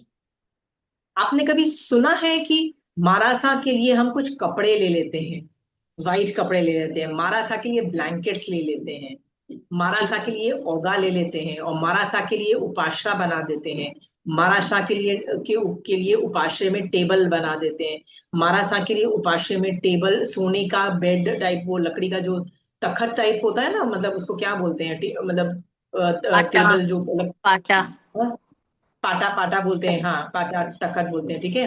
हाँ, ये सब हम लोग करते हैं। और यदि हम ये सब करते हैं ना, तो हम बेसिकली क्या कर रहे हैं कि साधु को बर्बाद कर रहे हैं, क्योंकि यहाँ पे लिखा है साधु खुद ना खरीदे, दूसरों से ना खरीद रहा है। तो यदि वो साधु हमसे खरीदवा रहा है तो वो तीर्थंकर की आज्ञा के बाहर है, ठीक है। आपको कपड़े अपने लिए खरीदने हैं, ठीक है। मेरे पास एक बहुत पहले, आज से 20-25 साल पहले मेरे पास एक ड्रेस थी व्हाइट कलर की। वो जब थोड़ा सा पहनने के बाद मुझे नहीं पहननी थी ना, तो वो ड्रेस को मैंने फोल्ड करके रख दिया था कि कभी महाराज साहब आए तो मैं बोलूं महाराज साहब ये इतना मलमल का सॉफ्ट वाइट कपड़ा है, आप इसका कुछ भी बना सकते हो। कपड़े छानने मतलब होता है ना, खाना छानने से पकड़ने से कुछ भी बनाना है आप ले लो। मैंने वो ड्रेस कितने सालों, शायद अभी भी वो पड़ी हुई है। क्यों पड़ी हुई है? क्योंकि मैं कभी महाराजा आएंगे तो मैं उनको वो दे सकूंगी। पर वो ड्रेस मेरी थी, मतलब it was my dress. Blankets भी वो तुम्हारे जो ब्लैंकेट्स है ना उनमें से लेके जाते हैं। ओगा भी हमको लगता है हम खरीद के उनको दे सकते हैं, नहीं। वो ओगा जो उनको उन्होंने दीक्षा के वक्त लिया था ना, उनका वही रहता है, डंडा वंडा। पर उसके अंदर जो वो जो होते हैं ना, जो पूंजनी के जो झाड़ू वाला, जो फ्रंट जो नीचे वाला पार्ट होता है, जो ओगा का जो नीचे का होता है, उसको तुरई बोलते हैं, ठीक है। जो तुरईज होती है ना, वो आप में से ले जा सकते हैं कि आपके ओगे में से आप मुझे थोड़ी सी 5-6 तुरई या 15-20 तुरई निकाल के दे दो, ठीक है। वो ये बोल सकते हैं। वो आप आराम से ओगा खोलोगे तो धागे में से निकल के उनके वो ले जा सकते हैं। उपासना याद रखना, आप अपने लिए बनाते हो कि मेरे कैलकटा के अंदर बहुत सारे श्रावक रहते हैं, हम लोग मिलकर इकट्ठे होकर धर्म साधना इस जगह पे करेंगे। उपासना खुद के लिए है, साधु के लिए नहीं बनता है। और वहां पे भी जो टेबल होते हैं या सोने के लिए जो तखत या पाटा होता है, जो भी होता है, वो सब आप अपने लिए बनाते हो, अपनी साधना के लिए बनाते हो, साधु के लिए नहीं। प्लीज अंडरस्टैंड दैट, ठीक है। अब मुझे बताइए, आपने अभी तक अपनी लाइफ में कितनी बार इन इन रूल्स को वायलेट किया है? बताइए कि ये रूल्स को वायलेट किस किसने किया है? कौन बोलेगा? और पहले जब क्लासेस नहीं करते थे तब महाराज साहब को जब दर्शन करने जाते तो we used to take sweets और कुछ ये दूध का तो एक काम मसाला। करना। हाँ, हम तो एक काम करना शोभा जी, समाइक जब अगली करोगे ना, तो उसमें ये चीजें सोचना और बोलना, आज मुझे ये पता लगा है आगमवाणी तस्मै छामी दुक्कड़म, तब अज्ञान दशा थी, कर लिए गलत काम। आप खुद तो गिरे, आपने साधु को गिरा दिया, आपने ये सोचा? हाँ, यदि आप स्ट्रिक्ट होते हैं ना, अम्मा पिया का फर्ज निभाते, तो सामने वाले को स्थिर कर देते। ऊपर से आपने ये सब चीजें उनको खिला पिला के ये सब करके उनको भी गिराया। तो तस्मित शामिल टुकड़ों अब दे देना आपके ऊपर जो कर्म चिपके उसके लिए, और वो भी गिरे। आप में से कितने लोगों ने इसमें से कभी कपड़े खरीदे होंगे? ओगा खरीदा होगा उनके लिए, कुछ खरीदा होगा।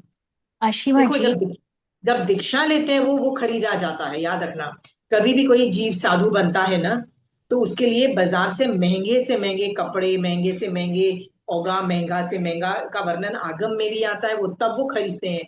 मम्मी जैसे अपने बच्चों की शादी करती है तो दहेज देती है ना। दहेज का मतलब होता है बच्चे को साड़ी, कुछ ज्वेलरी जो देती है प्यार से, अपना प्यार से।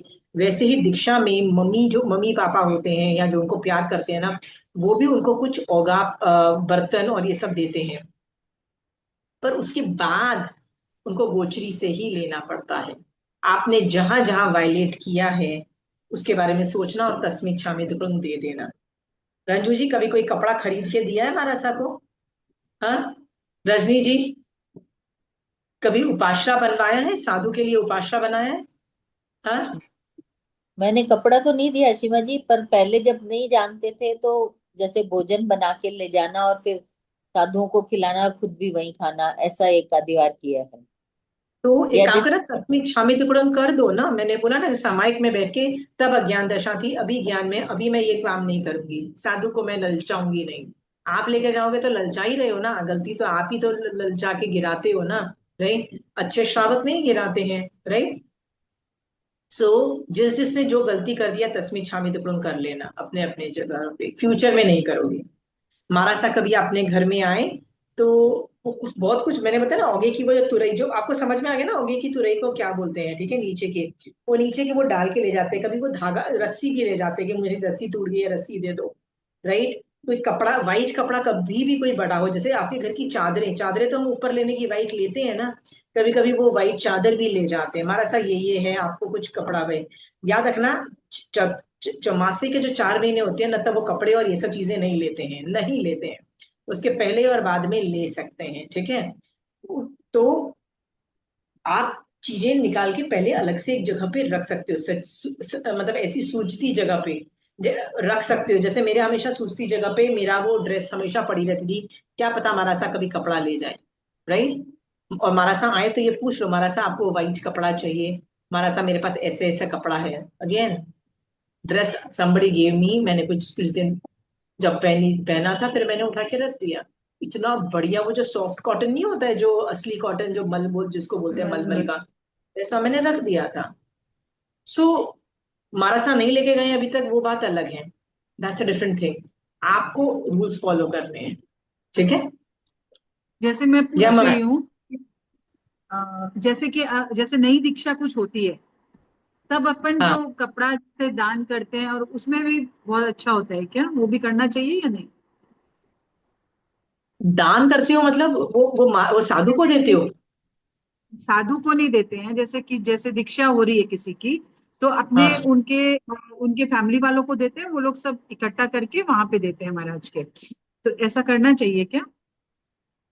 पता करो कि वो किसको देते हैं। वो संघ में तो नहीं दे सकते प्लीज। संघ का मतलब होता है साधुओं को नहीं दे सकते, नई श्रावक या दीक्षा किसी होती और। है तब, नई दीक्षा होती है तब जिसकी दीक्षा होती है उसके घर से जाता है ना कपड़ा, और वैसा। पर वो तो नए दीक्षा जो ले रहा है उसको उसको मिलता है। नहीं, एक दो नहीं, ज्यादा ही दिया जाता है, फिर उसमें जितना जरूरत होता है रखते हैं, फिर पता नहीं देना चाहिए क्या, वो मैं पूछ रही थी भाई। मेरे को नहीं पता है। देखो, मैं जैसे बोल रही हूँ, पहली बार जब दीक्षा होती है ना तो माँ बाप खरीदते हैं, ठीक है, वो बात पक्का है, ठीक है। या कोई भी खरीद सकता है, मतलब कई बार कोई, जैसे मुर्गा पुत्र इतना रिच था, इतना सुपर रिच था, फिर भी कृष्ण वासुदेव ने बोला कि मैं उसका ये करूंगा, मतलब सेरेमनी मैं करूंगा, उसका दीक्षा का महानिष्क्रमण कर कुछ करूंगा। तो उसने खरीद के कृष्ण वासुदेव ने दिया। इवन तो मुर्गा पुत्र मतलब खुद मतलब वो खुद बहुत अमीर होने के बावजूद भी, तो कोई फैमिली वाले करते हैं, तो कृष्णा बिकम्स कि मैं करूंगा, तो कृष्णा ने दिया। समझ में आया ममता जी?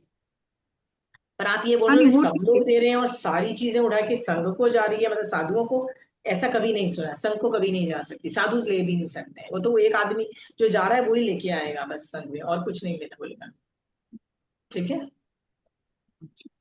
अब आप जो बोल रहे हो ना कि लोग देते हैं, तो गिफ्ट के लिए वो लोग मान लो कुछ चादर वादर देते हैं, और वो चादर और वो सब लोग इकट्ठा करके कहीं दान देते हैं, तो दैट इज अलाउड। दान देना मतलब नॉट इन संघ, आउटसाइड, मतलब श्रावक या दूसरों को दे रहे हैं, महारासा को नहीं दे रहे हैं, तब अलाउड है। देन तो वो अच्छी बात है ना, इकट्ठा करके आप किसी को कपड़े दे रहे हो, वो सब वो गलत बात नहीं है। समझ में आया? पर महारासा को देना नहीं, ठीक है।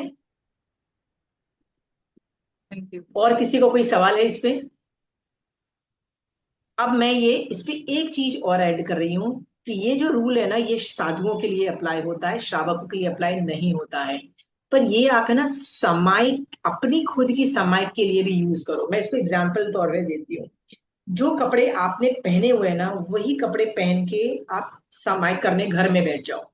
यस, आपको बाजार जाना पड़ता है, खरीद के जो कपड़े स्पेशल लाके, क्योंकि आपको उपाश्रय में स्पेसिफिक तरीके के कपड़े पहने जाते हैं, राइट। कॉटन के लूज सूट पहने जाते हैं, ठीक है, हाँ। या साड़ी कॉटन की पहनी जाती है, क्योंकि गर्मी वर्मी की वजह से।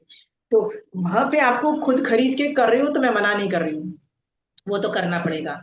पर घर में जो सामायिक कर रहे हो, देखो, सामायिक उपाश्रय में उपाश्रय के रूल्स फॉलो करने पड़ेंगे, ठीक है। वहां पे जो दुनिया पहनती है आपको वो पहनने पड़ेंगे। पर घर में सामायिक के कोई रूल्स नहीं है, आप कुछ भी कपड़े पहन सकते हो। उसमें मैं बोलती हूँ स्पेशल खरीद के मत यूज करो, स्पेशली चीजें बना बना के मत यूज करो। जितना हो सके ना आरंभ कम करो, जितना हो सके आरंभ कम करो। जितना आरंभ करोगे, देखो मान लो आपने खरीद के कुछ चीजें यूज की, कोई भी चीजें खरीदी गई यूज की, एग्जाम्पल के तौर पे मेरी सामायिक में मेरे बच्चों को पता था कि मम्मी अपनी सामायिक के लिए ना पेन और पेंसिल खरीद के नहीं यूज करेगी, ठीक है। तो जब मेरा पेन खत्म हो जाता था ना, क्योंकि हमारे में ना सिर्फ बॉल पेन ही यूज कर सकते हैं हम लोग, दूसरा वाला जो पेन पेन होता है ना, हम यूज नहीं कर सकते हैं। सो मैं मेरे बच्चों के पास जाती थी और मेरे बच्चों के पास बोलती थी, बेटा तुम्हारे पास ऐसी टिप का पेन है, ये निब का पेन है? सो मेरे बेटी के पास एक बार मिल गया तो she was like so happy, yes mummy ये मिल गया, मम्मा मैं तो यूज करती नहीं हूँ, मम्मी आप ले जाओ ले जाओ। मैंने बोला नहीं बेटा, मैं थोड़ी देर यूज करके सामायिक में तू यहाँ रख दिया कर, मैं यूज सामायिक में यूज करके तेरे को वापस दे दिया करूंगी। नहीं मम्मी मैं तो यूज ही नहीं करती, यूज ही नहीं करती, यूज ही नहीं करके करके उसने मुझे थमा दिया। और अगली बार मैंने देखा कि वो वही पेन खरीद के लेके आती थी, क्योंकि उसको पता था कि मम्मी के जब ये पेन खत्म हो जाएगा ना, मम्मी मेरे पास से आके पेन ले जाएगी। मेरे बच्चों की जितनी पेंसिलें जो होती है ना, छोटी रह जाती थी, बच्चे वो नहीं होती थी, मैं छोटी छोटी पेंसिलें, तो मेरे पास 10 पेंसिलें होती थी, छोटी छोटी छोटी छोटी छोटी, क्योंकि पेंसिल से कई बार मार्किंग करनी होती थी। मैं अपनी पेन, पेंसिल, रबड़, शार्पनर, स्केल कभी मैंने नहीं खरीदी अपनी समाई के लिए। पेंसिल बॉक्स, राइट, कभी मैंने नहीं खरीदा। मुझे आसन बनवाना था, तो आसन भी, मेरे पास एक ड्रेस थी, मैंने उसको दिया किसी को और बोला प्लीज मेरा इसके 2 आसन मेरे बच्चों के लिए बना दो। तो मेरी एक ड्रेस थी, उसके उन्होंने 2 आसन बना के दे दिए, मैंने खरीदा नहीं। मैं इसलिए बोल रही हूँ, औगा खरीदना कितना आसान काम है, सॉरी, ये आसन खरीदना, पेन खरीदना कितना आसान काम है। पर जब मैं खरीद के करती हूँ ना, तो उस चीज को बनाने में जितनी भी क्रिया लगती है ना, मतलब जितनी भी जीव हिंसा होती है ना, वो मेरे समय को अफेक्ट करती है, वो मेरे समय की साधना को ऊपर नहीं जाने देती, वो मेरे जीव हिंसा मेरी समय को नीचे खींच के रखती है। आप चाहोगे कि आपकी समय को जीव हिंसा की वजह से वो नीचे खींचे? नहीं ना। तो एकदम शुद्ध रखो, जितना हो सके ना। स्पेशल कपड़े मत खरीदो, बैग भी जो है ना, घर में जो बैग्स हैं वो यूज करो। लोग तो बैग खरीदते हो, माय गॉड, ये उपाश्य जाने के बैग्स, ये सब है, मतलब जो भी बचे हुए हैं वो उठा के लेके जाओ। इवन आई अगेन, बॉट आश्रय का बैग मैं भी लेके आई। खरीद के लेके आए थे ना लोग, हाँ, दिखना चाहिए अच्छा। मेरे पास तो पुराने जमाने के थे, मैंने पढ़ा, वो भी गिफ्ट में मिले हुए थे, मैंने नहीं खरीदना। ठीक है, एंड माय फिर कभी ये वाले तो, डॉटर ऑल्सो अब्रॉड गए तो she asked what you want to get. I said एक मेरे को बैग लेके आना जो आई कैन कैरी टू पाशर। आई डिडंट नो कि या, वो भी नहीं करना। तो क्योंकि हम मैंने वही तो स्पेशली एक्टिविटी करते हैं, तो हम लोग जनरली ये मांगते हैं। मेरा भी दिमाग कई बार कुछ खरीदने गए थे तो बैग्स बहुत अच्छे थे, तो मन था ये खरीदूं, मेरे उपाश्रय में काम आएगा। मैंने ऐसे नथिंग, मैं उपाश्रय के लिए नहीं खरीदने वाली, मैं उपाश्रय के लिए मैं वो थैला जैसा उठा के लेके जाऊंगी। बोलो लल्लू लगो तुम, उपाश्रय में क्या फर्क पड़ता है, सुंदर थोड़ा ना लगना है उपाश्रय में। उपाश्रय में तो सिंपल लगना है, बस सामान आना चाहिए, किताबें आनी चाहिए, वो आनी चाहिए। तो मैं तो कुछ भी उठा के लेके जाती हूँ। तो मैं आपको बोलती हूँ Shobha ji, now I will not आनंद बाय। मेरे पास जो है उसमें से ही ले जाऊंगी। उसमें से ले लो। और कपड़े भी, बहुत सारी ऐसा तो नहीं ट्राई होता की। कि कपड़े से लेके, और मैंने पता ना, घर में कोई देखने वाला नहीं है, राइट, तो आप अपने घर के कपड़े पहनो ना। ये घर में कोई समाइक बाहर से करने आने वाला है, थोड़ा सा फॉर्मल होके बैठो, ठीक है, फॉर्मल इन द सेंस बैठो, वो भी कपड़े आपके पास घर में, उसको खरीद के, ये ड्रेस उपाश्रय की है मत खरीदो। ठीक है। आशिमा जी, So, लाइक yeah. सामायिक के लिए अभी आपने बोला तो मुझे याद आया, रिसेंटली आई परचेस्ड रिस्ट वॉच चाबी वाली जिसमें बैटरी और नहीं डालनी पड़ती है। तो वो मैंने पर्पस तो यही है कि सामायिक में, और मैं then I don't have to use a digital clock और एनीथिंग एल्स। और उसमें रेडियम भी कराया था कि रात को भी सामायिक करूं तो मुझे दिखता रहे। ये तो मैंने किया बिल्कुल है। ठीक है। मैंने भी एक जमाने में सोचा था कि मेरे को ऑटोमेटिक घड़ी चाहिए, आज से 25 साल पहले, ठीक है। सो मैं घर में कई बार बोल रही थी, तब उस जमाने में ना ऑटोमेटिक घड़ी बहुत रेयर हुआ करती थी और बहुत एक्सपेंसिव हुआ करती थी। सो मैं 20 साल पहले मैंने अपने हस्बैंड को तंग करना चालू किया, Sandeep, I don't care whatever the cost, मुझे ना एक घड़ी, because I am not into jewellery, I am not into makeup, I am not into fashion, I am not into कपड़े भी bare minimum खरीदती हूँ, ठीक है। So my husband was like ठीक है, हम जाके ना तेरे लिए ऑटोमेटिक घड़ी लेके आएंगे, which is gonna be expensive. तो मेरी मदर इन लॉ ऐसे ही बोलती है कि ऑटोमेटिक घड़ी मत खरीदना, कुछ काम नहीं करती है, मेरे पास पड़ी हुई है, कुछ काम नहीं करती है। कुछ काम नहीं करती है मतलब? मैंने बोला क्यों, बड़ी मीन में काम नहीं करती है? कहती है जब देखो बंदी रहती है। तो मैंने बोला दिखाना वो घड़ी, और पता है उन्होंने ये जो घड़ी दिखाई, this is omega. Omega from Switzerland, उनको, मतलब उनके पेरेंट्स गए थे, मतलब मेरी 3 जनरेशन पहले वो लोग गए थे। हाँ, वो लोग गए थे, उन्होंने गिफ्ट में लाके, मतलब मेरे फादर इन लॉ को दी थी। तो मैंने कहा आपने इसको यूज, मैंने कहा ये कैसे है आपके पास? कहते हैं बस वो गए थे स्विट्जरलैंड घूमने, आए वापस उन्होंने ये दिया। मैंने कहा आपने यूज नहीं किया? जब देखो बंद रहती है। मैंने कहा भैया ऑटोमेटिक है, ऑटोमेटिक बंद हो जाएगी, यदि आप नहीं पहनोगे तो जब भी मैं समाई करती हूँ तो मुझे मैच करनी पड़ती है, फिर जब तक हाथ चाबी हिलाओ तब भरनी तक चल पड़ती है। रहेगा, हाथ नहीं हिलाओगे तक वो हाँ। बंद हो जाएगी। सो मैं मदर इन लॉ थॉट ये तो बेकार चीज है, उन्होंने उठा के रख दी, कहते वो फेंकने वाली थी। मैंने कहा see she didn't know that.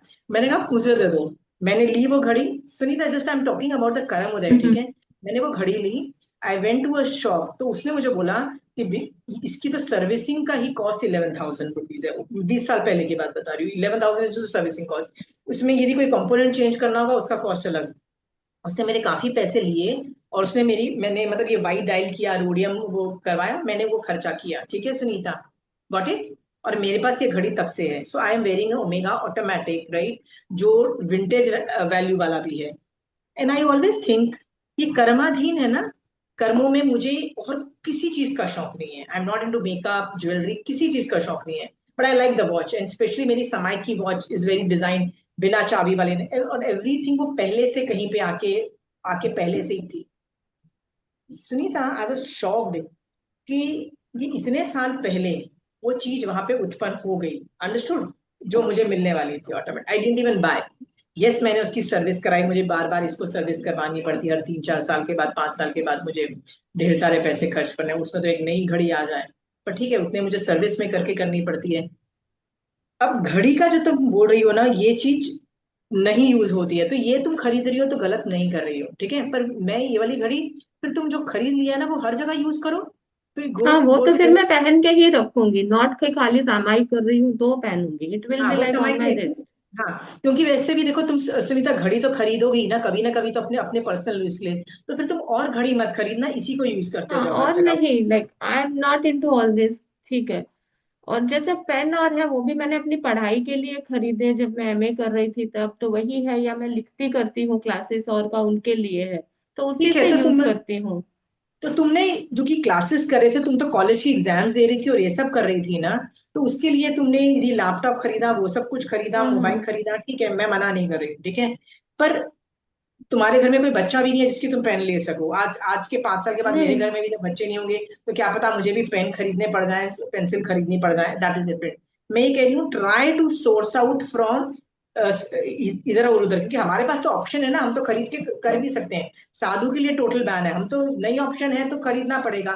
सो यदि उसके बिना चल जाता है तो चलाओ, नहीं चलता है तो खरीद के यूज करो, मैं ये बोलना हाँ, चाहती हूँ। Most of the things like अभी जो डिजिटल क्लॉक यूज करती हूँ वो कोई हस्बैंड के गिफ्ट में आई हुई है, तो घर में है तो मैं उसको यूज कर रही हूँ। मतलब चला के खरीदने में खाली I just bought that wrist watch, अभी तक तो ना कोई आसन, न बुक, न माला, ऐसे कुछ भी नहीं, मतलब ठीक एज है, फार एज आई तो I remember. Hope you got the point.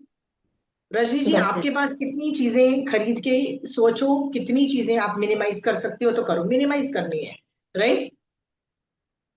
मैंने भी यही सेल की घड़ी का त्याग किया, तो फिर मैंने ये वाली वॉच खरीदी, ओके, ऑटोमेटिक।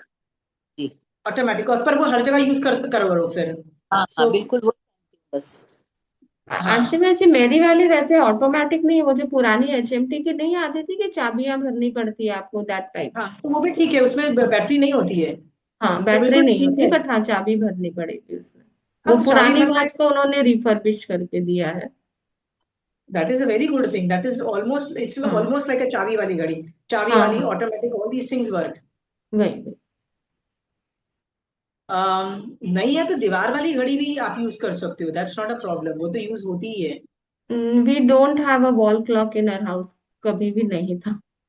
अच्छा, सब कोई ठीक है, हाथ में घड़ी रखते हैं, और अब मोबाइल में है तो we never had, like wherever places I have move. अच्छा, ठीक ठीक है, तो डन वही। डन। और एक जगह खरीदी थी तो मूव करने के टाइम हम लोग भूल ही गए उसको। ठीक है, सो वी हैव अंडरस्टूड कि साधु के लिए कुछ नहीं खरीदना है। वेरी गुड, तो सबके पास आजकल घड़ियां होती हैं आजकल।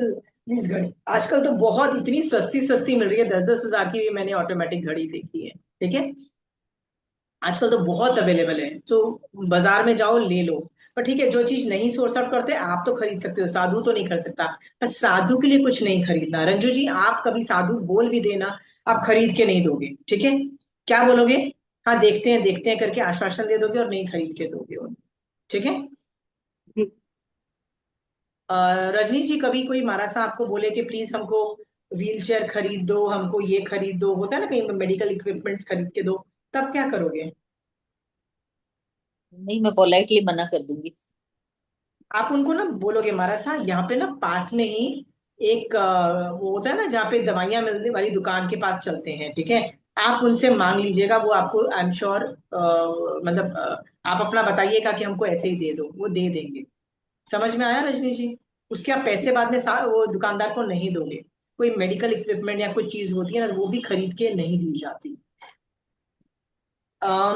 मारा साहब वॉज वेरी स्ट्रिक्ट के मैं जो डॉक्टर हॉस्पिटल का मेरा इलाज हो रहा है ना, उसके पैसे कोई नहीं देगा, तो मैंने देखा है कि बल्कि नॉन जैन वाले लोग तो बहुत ही एग्री कर जाते हैं कि ठीक है हम प्रो बोनो हेल्प कर मतलब ऑपरेशन कर देंगे, हम नहीं करेंगे, बल्कि जैनी लोग अड़ जाते हैं। जैनी कोई डॉक्टर होता है ना, वो लोग अड़ जाते हैं। पता है क्या बोलते हैं?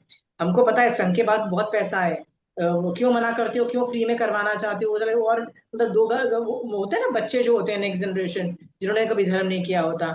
सो मैं उन लोगों को बोलती हूँ अवेयरनेस क्रिएट करो अपने ही फैमिली में, यदि कोई डॉक्टर है एंड ऑल दोस थिंग्स, कि जितना हो सके ना फ्री में ट्रीटमेंट होना चाहिए, डॉक्टर्स का फ्री में होना चाहिए। जैसे कैलकाटा में एक हॉस्पिटल है, यहाँ जैन विद्यालय है, वेरी नियर कैलकाटा, इस हावड़ा में है, ठीक है। वो एक ऐसा हॉस्पिटल है जहाँ पे कोई भी संघ का कोई भी साधु कोई भी प्रॉब्लम के साथ आता है, उसको फ्री में 1 रुपया खर्च नहीं करना पड़ता, मेडिसिन से लेके ऑपरेशन से लेके कोई भी चीज हो जाए। बैंगलोर में भी एक है जैन हॉस्पिटल है, बहुत बड़ा हॉस्पिटल है। उसके अंदर बैंगलोर के अंदर भी कोई पैसा नहीं खर्च करना पड़ता, सारा खर्चा यदि साधु हो तो वो taken care by the hospital.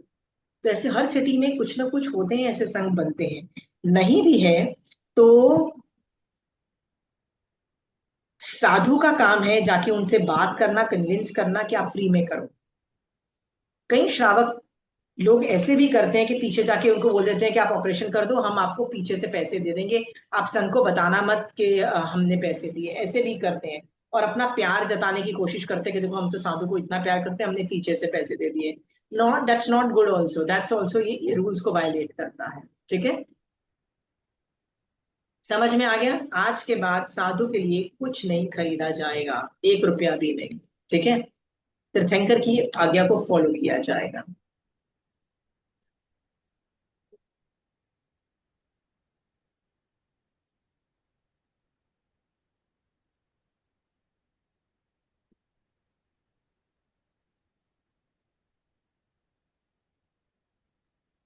Ashima जी, ऐसा करने से दोष किसको लगता है, श्रावक को या साधु को?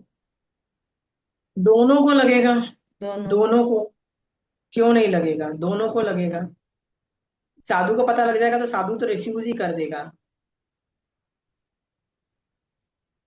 असली साधु होगा तो वो रिफ्यूज ही कर देगा। चलिए। वह साधु कालज्ञ है, बलज्ञ है, मात्रज्ञ है, खेदज्ञ है, क्षेत्रज्ञ है, क्षणज है, विनज्ञ है, स्वयं सम्यज्ञ है, पर सम्यज्ञ है, भावज्ञ है, परिग्रह में ममत्व न करने वाला, कालानुस्थायी, उचित समय पर उचित कार्य करने वाला और निदान नहीं करने वाला है। वह राग और द्वेष दोनों का छेदन कर नियम पूर्वक संयम के अनुष्ठान में रत रहे। साधु के लिए ये सारे अक्षर मतलब वो नाम बोले गए हैं, ठीक है। कालज्ञ का मतलब है उपयुक्त समय पे ही अपना काम करते हैं। बालज्ञ का मतलब शक्ति जो होती है, सामर्थ्य को पहचानने वाले हैं। उनको पता होता है मुझे कितना तप करना है, कितना मैं सेवा कर सकता हूँ, किसमें मैं होता है, इस शक्ति को जानते हैं। मातज्ञ का मतलब होता है उपयोग में आने वाले प्रत्येक वस्तु, भोजन आदि को का मात्रा जानते हैं, कितनी मात्रा में लेना, वेस्ट नहीं कर सकते, और परिग्रह नेक्स्ट दिन के लिए भी नहीं इकट्ठा कर सकते। तो उनको ये पता होता है कितना लेके आना है मात्रा। खेदज्ञ याद है, 25 रंग में खेदज्ञ वर्ड आया है। हे अन्य से कुशले महेशी, दुखों को जानने वाले हैं, उनको एग्जैक्टली पता है क्यों क्यों प्रॉब्लम्स आती हैं, कर्मों की वजह से क्या होता है, राइट। फिर उनके लिए वर्ड आता है समय को जानने वाले, मतलब क्षण, मतलब स्मॉल टाइम को भी जानते हैं वो। फिर है बड़े छोटे के साथ किया जाने वाला व्यवहार, विनय, मतलब उसमें वो भी जानते हैं, और ज्ञान दर्शन चारित्र को विनय कहा गया है। अतः रत्नत्रय के सम्यक स्वरूप को जानने वाले विनज्ञ हैं, ठीक है। और विनय का एकमात्र आचार भी होता है, अर्थात आचार में सम्यक ज्ञाता का विनज्ञ है। विनज्ञ का मतलब ऐसे भी समझ सकते हो कि तीर्थंकर की ने जो बोला है ना, उनकी आज्ञा में ही रहते हैं, वो विनज्ञ है, ठीक है। स्व स्व समय और पर समय, मतलब अपने सिद्धांत, मतलब अपना जैन धर्म को जानते हैं और अन्य धर्म को भी जानने वाले हैं, राइट। फिर नेक्स्ट है अवक्त आशयों को और भाव चेष्टाओं को, गुप्त भावों को समझने में कुशल व्यक्ति भावज्ञ होता है। मतलब इंगित इशारों को भी वो समझ जाते हैं, आपस में भी वो करते हैं और श्रावकों के भी इंगित इशारों को वो समझ जाते हैं। साधु संपूर्ण परिग्रह का त्यागी होते हैं, राइट। संपूर्ण परिग्रह का त्यागी का मतलब होता है शरीर और, एक मिनट,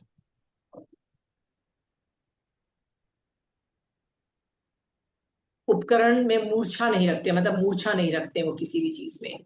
नेक्स्ट है योग्य समय पर योग्य पुरुषार्थ करते हैं, मेहनत करते ही रहते हैं। राग और द्वेष के कारण जो प्रतिज्ञा की गई है वे पाप को उत्पन्न करने वाली, अतः साधु को किसी प्रकार का निदान और ऐसी प्रतिज्ञा नहीं करनी चाहिए जिससे स्व पर का की हानि हो। निदान नहीं करते हैं और स्व पर की हानि नहीं करते हैं। ये सारे एडजेक्टिव्स जो हैं ये एक साधु के लिए बोले गए हैं, ठीक है। सो हम लोग देखते हैं कि ये सारे एडजेक्टिव्स कितने ग्रेट हैं। और फिर क्या बोला गया है, एक मिनट, परिग्रह में ममत्व, एक मिनट, ये वाला नेक्स्ट पेज।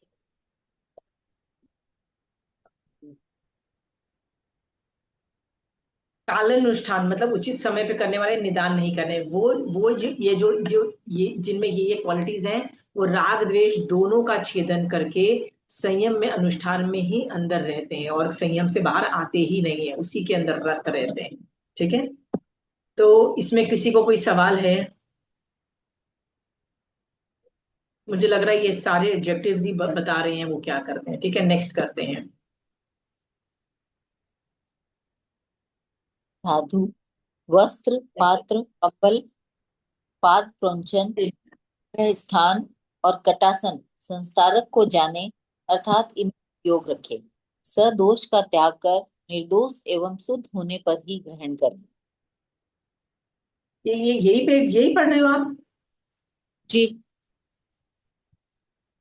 नहीं, ये नहीं, ममत्व परिहार से पहले नहीं, पेज नंबर 97। 127 का था नंबर। हाँ 127, ये 29 है, ममत्व परिहार आगे है, ये है। हाँ, यस दिस, यस अच्छा, ठीक है, दिस। ओके। अभी अभी फिर से पढ़िए ना प्लीज। जी, साधु वस्त्र, पात्र, कंबल, पाद प्रोंचन, अवग्रह स्थान और कटासन संस्कारक को जाने, अर्थात इनमें उपयोग रखे। सदोष का त्याग कर निर्दोष एवं शुद्ध होने पर ही ग्रहण करें। वो जितनी भी चीजें जो साधु के पास होते हैं, जैसे कपड़े होते हैं, पात्र, बर्तन, खाना वाना लेने के, कंबल जो गर्मी सर्दी के लिए होते हैं, पाद पोषण मतलब सोने वोने के स्थान होते हैं, जगह, मान लो मुझे आपके घर में रहने दो, एक मतलब 2 दिन के लिए, 5 दिन के लिए जो पूछते हैं, संस्कारक जो भी है उसमें उपयोग रखते हैं। और वो सदोष नहीं, लेकिन सदोष वाले का त्याग करते हैं और निर्दोष ही ग्रहण करते हैं। इसमें गवेषणा की इंपॉर्टेंस बहुत ज्यादा है। वो फिगर आउट करते हैं कि ये निर्दोष है तो ही वो लेते हैं, ठीक है। यहाँ पे भगवती सूत्र शतक 16 और उद्देशक 2 में 5-5 के अवग्रह बोला है। अवग्रह मतलब परमिशन किससे लेनी है। जैसे कहीं जगह देवेंद्र का अवग्रह चलता है, सो यथा योग्य परमिशन लेके काम करे। जैसे देवेंद्र की अवग्रह कब लेनी है, परखने के लिए, या कोई ऐसी जगह पे है जहां पे लगता है कि देवी देवता हो सकते हैं, तो वहां देवेंद्र का अवग्रह लिया जाता है, देवता से परमिशन दी जाती है, शकेंद्र भगवान की, ठीक है। परखने में तो खासकर राज अवग्रह कब लिया जाता है, जब हम परमिशन लेते हैं उस कंट्री में रहने के लिए, उस कंट्री में सब कुछ करने हैं, तो कंट्री की परमिशन ली जाती है।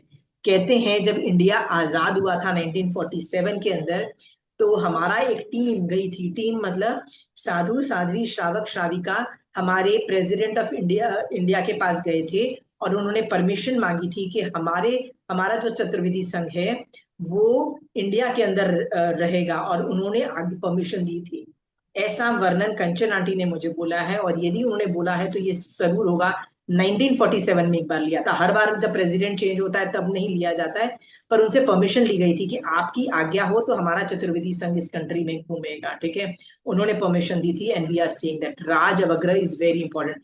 तब उन्होंने इस रूल को फॉलो किया कि नया कंट्री बना है, जाके परमिशन लेनी बनती है, क्योंकि हम लोग बिना राज अवग्रह के नहीं सरवाइव कर सकते हैं। देखो कितनी बड़ी बात है, ये राज अवग्रह बहुत सेव करता है हमको।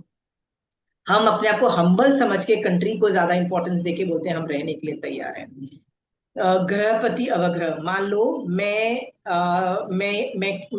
इस घर की मालकिन हूँ, तो मेरे घर से कुछ खाना चाहिए, मेरे घर से कुछ कपड़े चाहिए, मेरे घर से कुछ टेबल या कुछ भी चाहिए, तो गृहपति जो मालिक है उस घर का, उससे परमिशन ली जाती है। शय्यातर अवग्रह का मतलब होता है मान लो कोई साधु आता है मेरे घर में और पूछता है कि हमको 2 दिन यहाँ पे रहना है आपके घर में, तो मैं शय्यातर जो जो जिसके घर में रह रहे हो वो उससे परमिशन ली जाती है। और सधर्मी अवग्रह, ये लोग आपस के अंदर ये लोग परमिशन लेते हैं, कुछ पढ़ाना लिखाना कुछ होता है तो इसमें करते हैं। इस तरह की 5 तरह की अवग्रह उनको ली जाती है, और इसमें वो लोग गवेषणा भी करते हैं। ये समझ में आ गया? किसी को इसमें पूछना है तो कुछ पूछ लीजिए कि सुषमा जी सदोष नहीं जो होना चाहिए। हाँ, जी जो अनुज्ञा लेते हैं ना सुबह सुबह सब चीज यूज करने की, वो साधार्मिक हुई क्या? फिर महाराज से साहब बोलना। महाराज साहब सुबह सुबह डेली अनुज्ञा लेते हैं ना श्रावकों की, कि हम स्थानक में रहे हुए पाठ पाटला पुस्तक आदि इन सब का उपयोग करें, तो आपकी अनुज्ञा है। पर वो तो परमिशन लेते हैं ना, क्योंकि वो हाँ। उन्होंने बोला हुआ है 4 महीने का मैं मान लो रहने की है, तो वो लोग उस तरीके से लेते रहते हैं, वो नॉर्मल है। तो अच्छा। वो शय्यातर के अंतर्गत आ वो गया ना। अच्छा साधार्मिक में नहीं आया वो? नहीं, सधर्मिक मुझे लग रहा है जैसे वो चीजें लेते हैं वो शय्यातर में आ जाता है। जी उपासना भी याद है कि मान लो आपके घर के आसपास उपासना है, राइट? जी सो जी कोशिश की जाती है कि आप शय्यातर न बनो, आप परमिशन न दो, नहीं तो फिर आपका जी घर बंद हो जाएगा ना, आपके घर से वो चीज नहीं ले पाएंगे। याद है आपको ये वाला रूल? जी जी। हाँ, अभी तो चतुर्मासिक आप प्रवेश भी हुआ था, तब भी है ना महाराज साहब ने प्रवेश से पहले एक श्राविका जो काफी दूर रहते हैं उनसे अनुज्ञा ली थी। क्यों अनुज्ञा दूर वाले से? पता था उनके घर में 7 किलोमीटर से ज्यादा दूर है ना, मतलब जी दूर जी है, तो उनसे परमिशन ले लो कि हम तो आपके घर किसी तरह से जाएंगे नहीं, और बाकी जी सबके घर खुले रहेंगे। यदि पड़ोस वाले के घर से यदि अनुज्ञा ले ली तो शय्यातर के घर से शय्यातर पिंड नहीं लिया जा सकता, मतलब जी जी इसलिए ये रूल अप्लाई होता है। ठीक है, जी। वो लोग रोज लेते रहते हैं, आपको पता भी नहीं लगेगा, पर वो ये सबके रूल्स लेते रहते हैं। ठीक है, जी। चलिए नेक्स्ट लाइन पढ़िए। आहार के प्राप्त होने पर साधु को उसकी मात्रा का ज्ञान होना चाहिए, जैसा कि भगवान ने फरमाया है। एक बात आपको बोलना भूल गई, ये उसकी पहली लाइन के अंदर, कि मांग के जीना ना कोई आसान काम नहीं है। मांग मांग के, अवग्रह का मतलब होता है परमिशन लो परमिशन लो।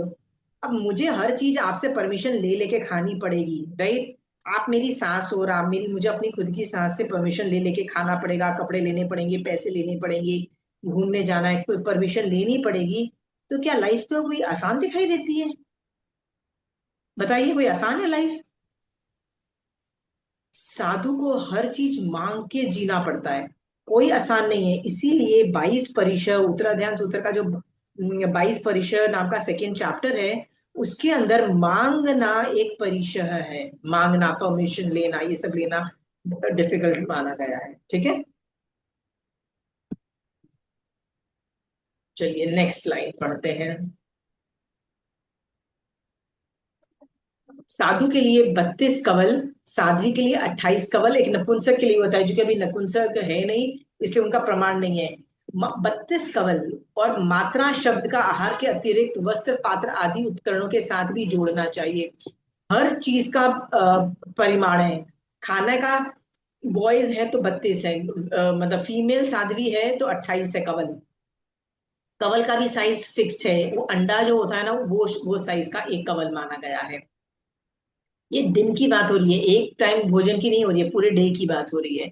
उसमें भी वस्त्र पात्र भी के फिक्स्ड होते हैं। वस्त्र 3 सेट से ज्यादा वो लोग नहीं रख सकते हैं। मेजरमेंट फिक्स्ड है कि इतने फीट या इतना, मतलब वो मीटर वो लोग कपड़ा रख सकते हैं। उसी में उनको कपड़े मुंह पत्ती बनानी है, और मतलब वो जो होता है ना कपड़ा रखते हैं वो अपने पात्रे के ऊपर, वो सब कुछ वो इसी के अंदर रखते हैं। ठीक है, इसमें भी वो रखते हैं। नेक्स्ट। आहार आदि इच्छित मात्रा में प्राप्त हो जाने पर साधु गर्व न करे और लाभ न होने पर शोक न करे। यदि अधिक मात्रा में प्राप्त हो तो उसका संग्रह न करे, परिग्रह से अपने को दूर रखे, परिग्रह को अन्य प्रकार से देखे। जिस प्रकार गृहस्थ परिग्रह को ममत्व भाव से देखते हैं उस प्रकार से न देखे और परिग्रह का त्याग करे। बार बार है ना परिग्रह और ममत्व, बार बार बोल रहा है। परिग्रह का मतलब होता है ममत्व, ठीक है? सो परिग्रह का नाम हटा के यदि ममत्व त्याग रख दिया जाए तो गलत नहीं होगा, ठीक है। सो आहार आदि मिल जाने पे पहले तो खुश हो जाते हैं, मैं तो खुश हूं कि मैं तो क्या मस्त खाना लेके आती हूँ, और नहीं मिलने पे मैं सैड हो जाती हूँ, राइट। यदि ज्यादा मिल गया तो मैं इकट्ठा करके रख लूं, राइट, और उसका परिग्रह कर लूं। ये सब चीजें अलाउड नहीं है साधु को, ठीक है। याद रखना ये सब कुछ अंतराय कर्म के अंतर्गत आता है, कि साता वेदनीय और असाता वेदनीय के अंतर्गत आता है। कर्मों को जान करके महाराज साहब थैंक यू भी नहीं बोलते हैं। आपने कभी देखा है महाराज साहब को थैंक यू बोलते हुए? देखा है महाराज साहब को थैंक यू आपने मुझे खाना दे दिया, ऐसे करते हैं? थैंक यू नहीं। नहीं है, मेरे कर्मों का शिवक्षम था इसलिए मुझे क्या मिल गया है, खाना मिल गया है, ऐसा सोचते हैं वो लोग, ठीक है। वो उस पे आप पे एहसान नहीं कर रहे, ना लेके कर रहे हैं ना दे के कर रहे हैं, कुछ भी नहीं कर रहे हैं, ठीक है। अम, यदि मैं इसके पहली वाली लाइन के अंदर था आहार आदि की मात्रा, उसमें बोला गया है कपड़े पात्र की भी मात्रा फिक्स्ड है। मान लीजिए मैं साधु हूं और ये मात्रा का उल्लंघन कर रही हूँ, खाने में भी उल्लंघन कर रही हूँ और कपड़े पहनने में भी उल्लंघन कर रही हूँ, तो क्या क्या प्रॉब्लम्स आ सकती है, सोच के देखो। तभी सोचा मैं एक जगह से दूसरी जगह विहार करूंगी, मुझे अपने बॉडी के ऊपर जो चीजें मैं लेके जाने वाला अपने ऊपर लाद के लेके जाना पड़ेगा। मैं अलग से कार में तो भेज नहीं सकती मेरा सामान कोई अगले स्टॉप तक ले जाए, या मैं ये तो नहीं बोल सकती हूँ ना कि कहीं तरह से कोई हेल्प हो जाए तो प्लीज कोई और मदद, श्रावक उठा के आधा सामान ले जाए, ऐसा हो सकता है क्या? महाराज साहब को मैंने कुछ पढ़ाया which was not related to Jainism, which was related to other things than Jainism. तो महाराजा ने, तो मैं तो काफी, मतलब मेरे पास तो जेरोक्स पेपर्स थे, तो मैं जाके लेके मैंने कहा महाराज साहब ले जाओ, मेरे पास है और कॉपीज पड़ी हुई है, मैं तो करती रहती हूँ, आप ले जाओ। तो महाराज साहब ने बोला अरे ये सब तो समझ में आ गया, ये कागज नहीं चाहिए। एंड में एक कागज लेके गए। मैंने कहा महाराज साहब मैंने कहा ले जाओ ना महाराज साहब, मुझे तो लगा महाराज साहब भूल जाओगे काम आएंगे। तो महाराज साहब के वर्ड्स थे हमको ये सब चीजें अपनी बॉडी पे उठाना पड़ता है, आपको लगता है उठा जाओ आप काम आएंगी, राइट। तो कहते हैं हम बॉडी पे कैसे उठा के ले जाएं। हम जैसे अब मेरे यहाँ पे आए महाराज साहब आप आगम ले जाओ, तो वो लेके पढ़ के वापस दे दे, वो वाली बात ठीक है, नहीं तो उनको उठा उठा के वो लेके जानी पड़ती है। अब एक आगम भी इतनी मोटी होती है खुद, और ऐसा नहीं कि दूसरा खुद का सामान कम होता है, पात्रे भी उठाओ ने, कपड़े भी उठाओ ने। इसलिए ज्यादातर वो लोग क्या करते हैं आपस में डिवाइड कर लेते हैं कौन से आगम किसके पास है। उनके पास हाथ से लिखे हुए आगम्स होते हैं किताबों में, ठीक है। और वो एक किताब में इतनी इतनी बारीक बारीक, जैसे एक लाइन के अंदर दो दो लाइन फिट कर देंगे। कभी देखा है उनकी उनकी बुक्स चींटियों की तरह लिखते हैं। वो चींटियों की तरह क्यों लिखते हैं? क्योंकि उनको वेट कम करना है, मान लो दो बुक का काम उनको एक बुक में फिट करना है। क्यों करना है? क्योंकि वो सब भार बनेगा उनके लिए उठाने के लिए। तो वो इतना बारीक बारीक हरकतें करेंगे और ये सब करेंगे। अगेन उनको सब कुछ उठा के करना है। वही महाराजा मैंने कितनी बार देखा है, महाराजा का पहले जीप जा रही है, वो सब महाराजा ने एक बार हमको बोला भी, हम यहाँ से विहार करके जा रहे हैं, एक संघ था, तो उनको बोला कि हमारा जो सामान ले जाने के लिए एक जगह से दूसरे ले जाने के लिए आप लोग हमको एक गाड़ी खरीद के दो, होता है ना ओमनी जैसे काइंड ऑफ अ वैन जो खरीद के दो। तो बिकॉज मेरे संघ में मुझे आते थे रूल्स, तो मैंने उन्होंने मुझसे पूछा कि ये लोग ऐसे कर रहे हैं हम क्या करें। मैंने कहा पागल हो, साधु पूछ कैसे सकता है। मैंने कहा ये व्हाट इज ही डूइंग, पूरा 4 महीने हमको धर्म सिखाया और एंड में जाए ऐसी हरकत करेगा, क्या इज्जत करेंगे हम लोग। तो मैंने तो मना कर दिया। फिर वो साधु ने इतना तंग किया, इतना तंग किया, और लेके रहे वो, लेके रहे। तो मैं जस्ट आपको बताती हूँ दुनिया में रूल्स को ब्रेक करने वाले आपको बहुत सारे लोग मिल जाएंगे, बहुत सारे लोग मिल जाएंगे। दिखने में बड़ी बड़ी बातें करेंगे, नहीं धर्म करो, नहीं ये करो, नहीं चारित्र पालो, नहीं ज्ञान करो, सब कुछ करेंगे। अरे ज्ञान करके मैं क्या फायदा करूंगी जब आप चमासे के बाद वही ज्ञान का बाजा टांग तोड़ के रख दोगे। आप बताओ, ज्ञान की टांग तोड़ी ना हमने, उनसे ज्ञान सीखा, नहीं ज्ञान दीजिए हमको, हमको भी बताओ। उन्होंने खुद जो पढ़ाया था, मतलब जो पढ़ाया, ज्ञान को वायलेट कर रहे हैं कि नहीं कर रहे हैं? ऐसे लोगों के साथ कैसे डील करना है कोई आसान काम नहीं है, क्योंकि ये लोगों को एग्जैक्टली पता है कि एक जन मना कर रहा है तो किसको पकड़ना है, किसको दबोचना है, कैसे पैसे निकलवाने हैं, कैसे खरीदना है, दे नो। और ये लोग अपना काम निकलवा लेते हैं, इमोशनल ब्लैकमेल करके, हर चीज तरीके से ब्लैकमेल करके निकाल लेते हैं। मेरा सवाल ये है, जो ये करता है ना रूल्स, वही चतुर्विधि संघ ग्रेट है, वही श्रावक, वही साधु ग्रेट है। ऐसे साधुओं का शरण लो। मॉडर्नाइज जो लोग हैं, उनको 2-3 बार सोचो, क्या सचमुच इज इट वर्थ इट और नॉट वर्थ इट। कई बार तो लगता है कि सीख के भी क्या फायदा होगा, ज्ञान से मुक्त जाने वाले नहीं हो। अट्ठाइयां, मान लो वो हमारा सा आए, आप लोगों उनके मोटिवेशन से अट्ठाइयां पे अट्ठाइयां, 50 अट्ठाई कर लिया आपके संग ने, और आपको लगता है आप बहुत बड़ा अचीवमेंट कर लिया। आपको लगता है अट्ठाई करके चारित्र आ गया। कौन सा चारित्र आया जब साधु का ही चारित्र नहीं था? तो बताइए। आपको ऐसे लोग मिलेंगे। क्या करना है आपको सोचना है। आगम इज सेइंग नो। आपके बॉडी पे जो आ जाए वो आ जाए। आपके बॉडी उठा सको तो और उठा लो, 10 आगम और उठा दो। उठा पाओगे क्या आप आगम जितने? ये सब स्टोरीज मैंने इसलिए बोली है आपको, कि आपको समझ में आ जाए कि हम लोगों को ये सब नहीं करना है। ओके, एक लाइन और यदि मैं पढ़ दूं ना तो मेरा टॉपिक खत्म हो जाएगा। एक लाइन बस मुझे और पढ़।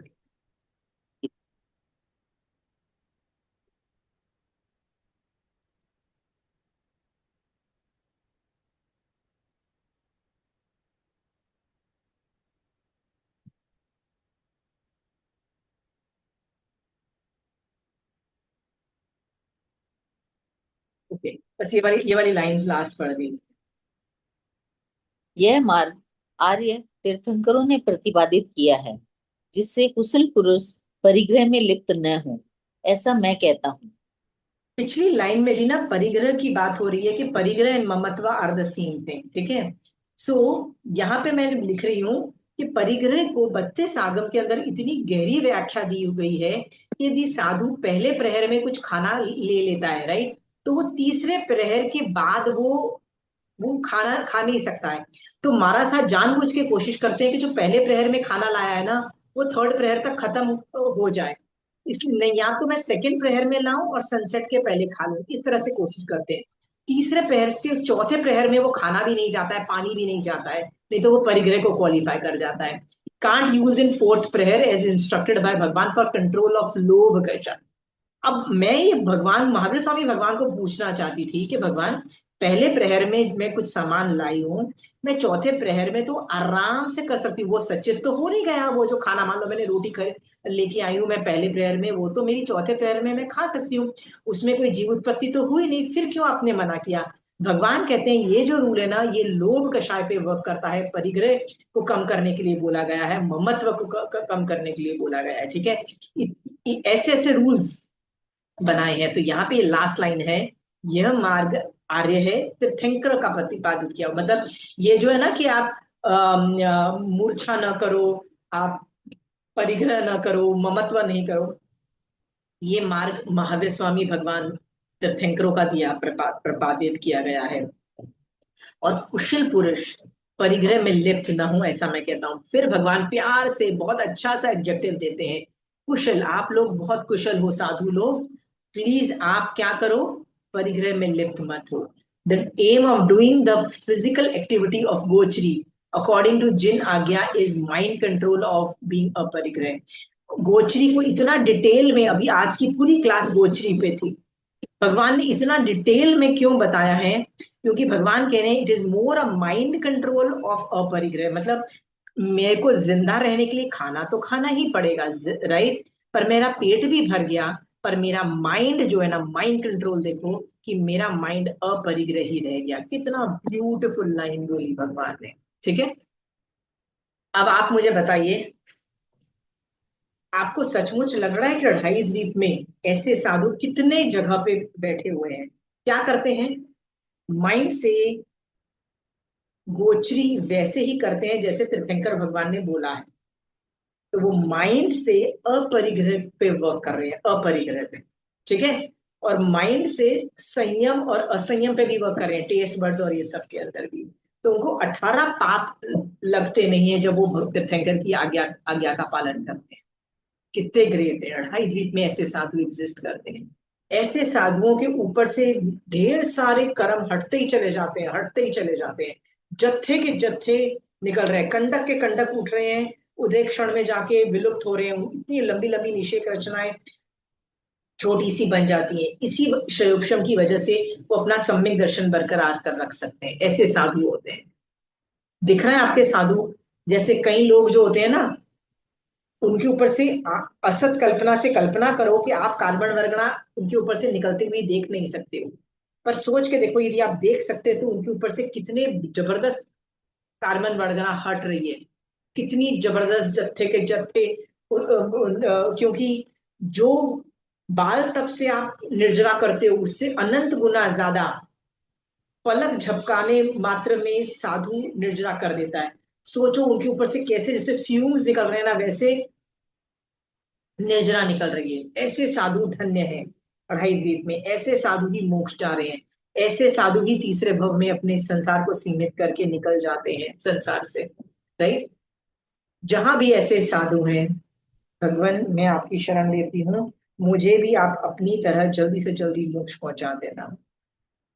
और आप और मैं श्रावक हैं, हम भी ऐसे साधुओं का अनुसरण करते रहेंगे, उनकी आज्ञा में उनसे साथ सीखते सीखते रहेंगे, तो हम भी इसी तरह से हमारे ऊपर से भी जत्थे के जत्थे कर्म निकलेंगे और हम भी जल्दी से जल्दी मोक्ष चले जाएंगे। इसी शुभ भाव के साथ महावीर स्वामी भगवान आपकी आज्ञा से चत्तारी मंगलम, अरिहंता मंगलम, सिद्धा मंगलम, साहु मंगलम, केवली पनतो धम्मो मंगलम। चत्तारी लघुत्तमा, अरिहंता लघुत्तमा, सिद्धा लघुत्तमा, साहु लघुत्तमा, केवली पनतो धम्मो लघुत्तमा। चत्तारी शरणं पौजामि, अरिहंते शरणं पौजामि, सिद्धे शरणं पौजामि, साहु शरणं पौजामि, केवली पनतो धम्मो शरणं पौजामि। जय जिनेन्द्र। जय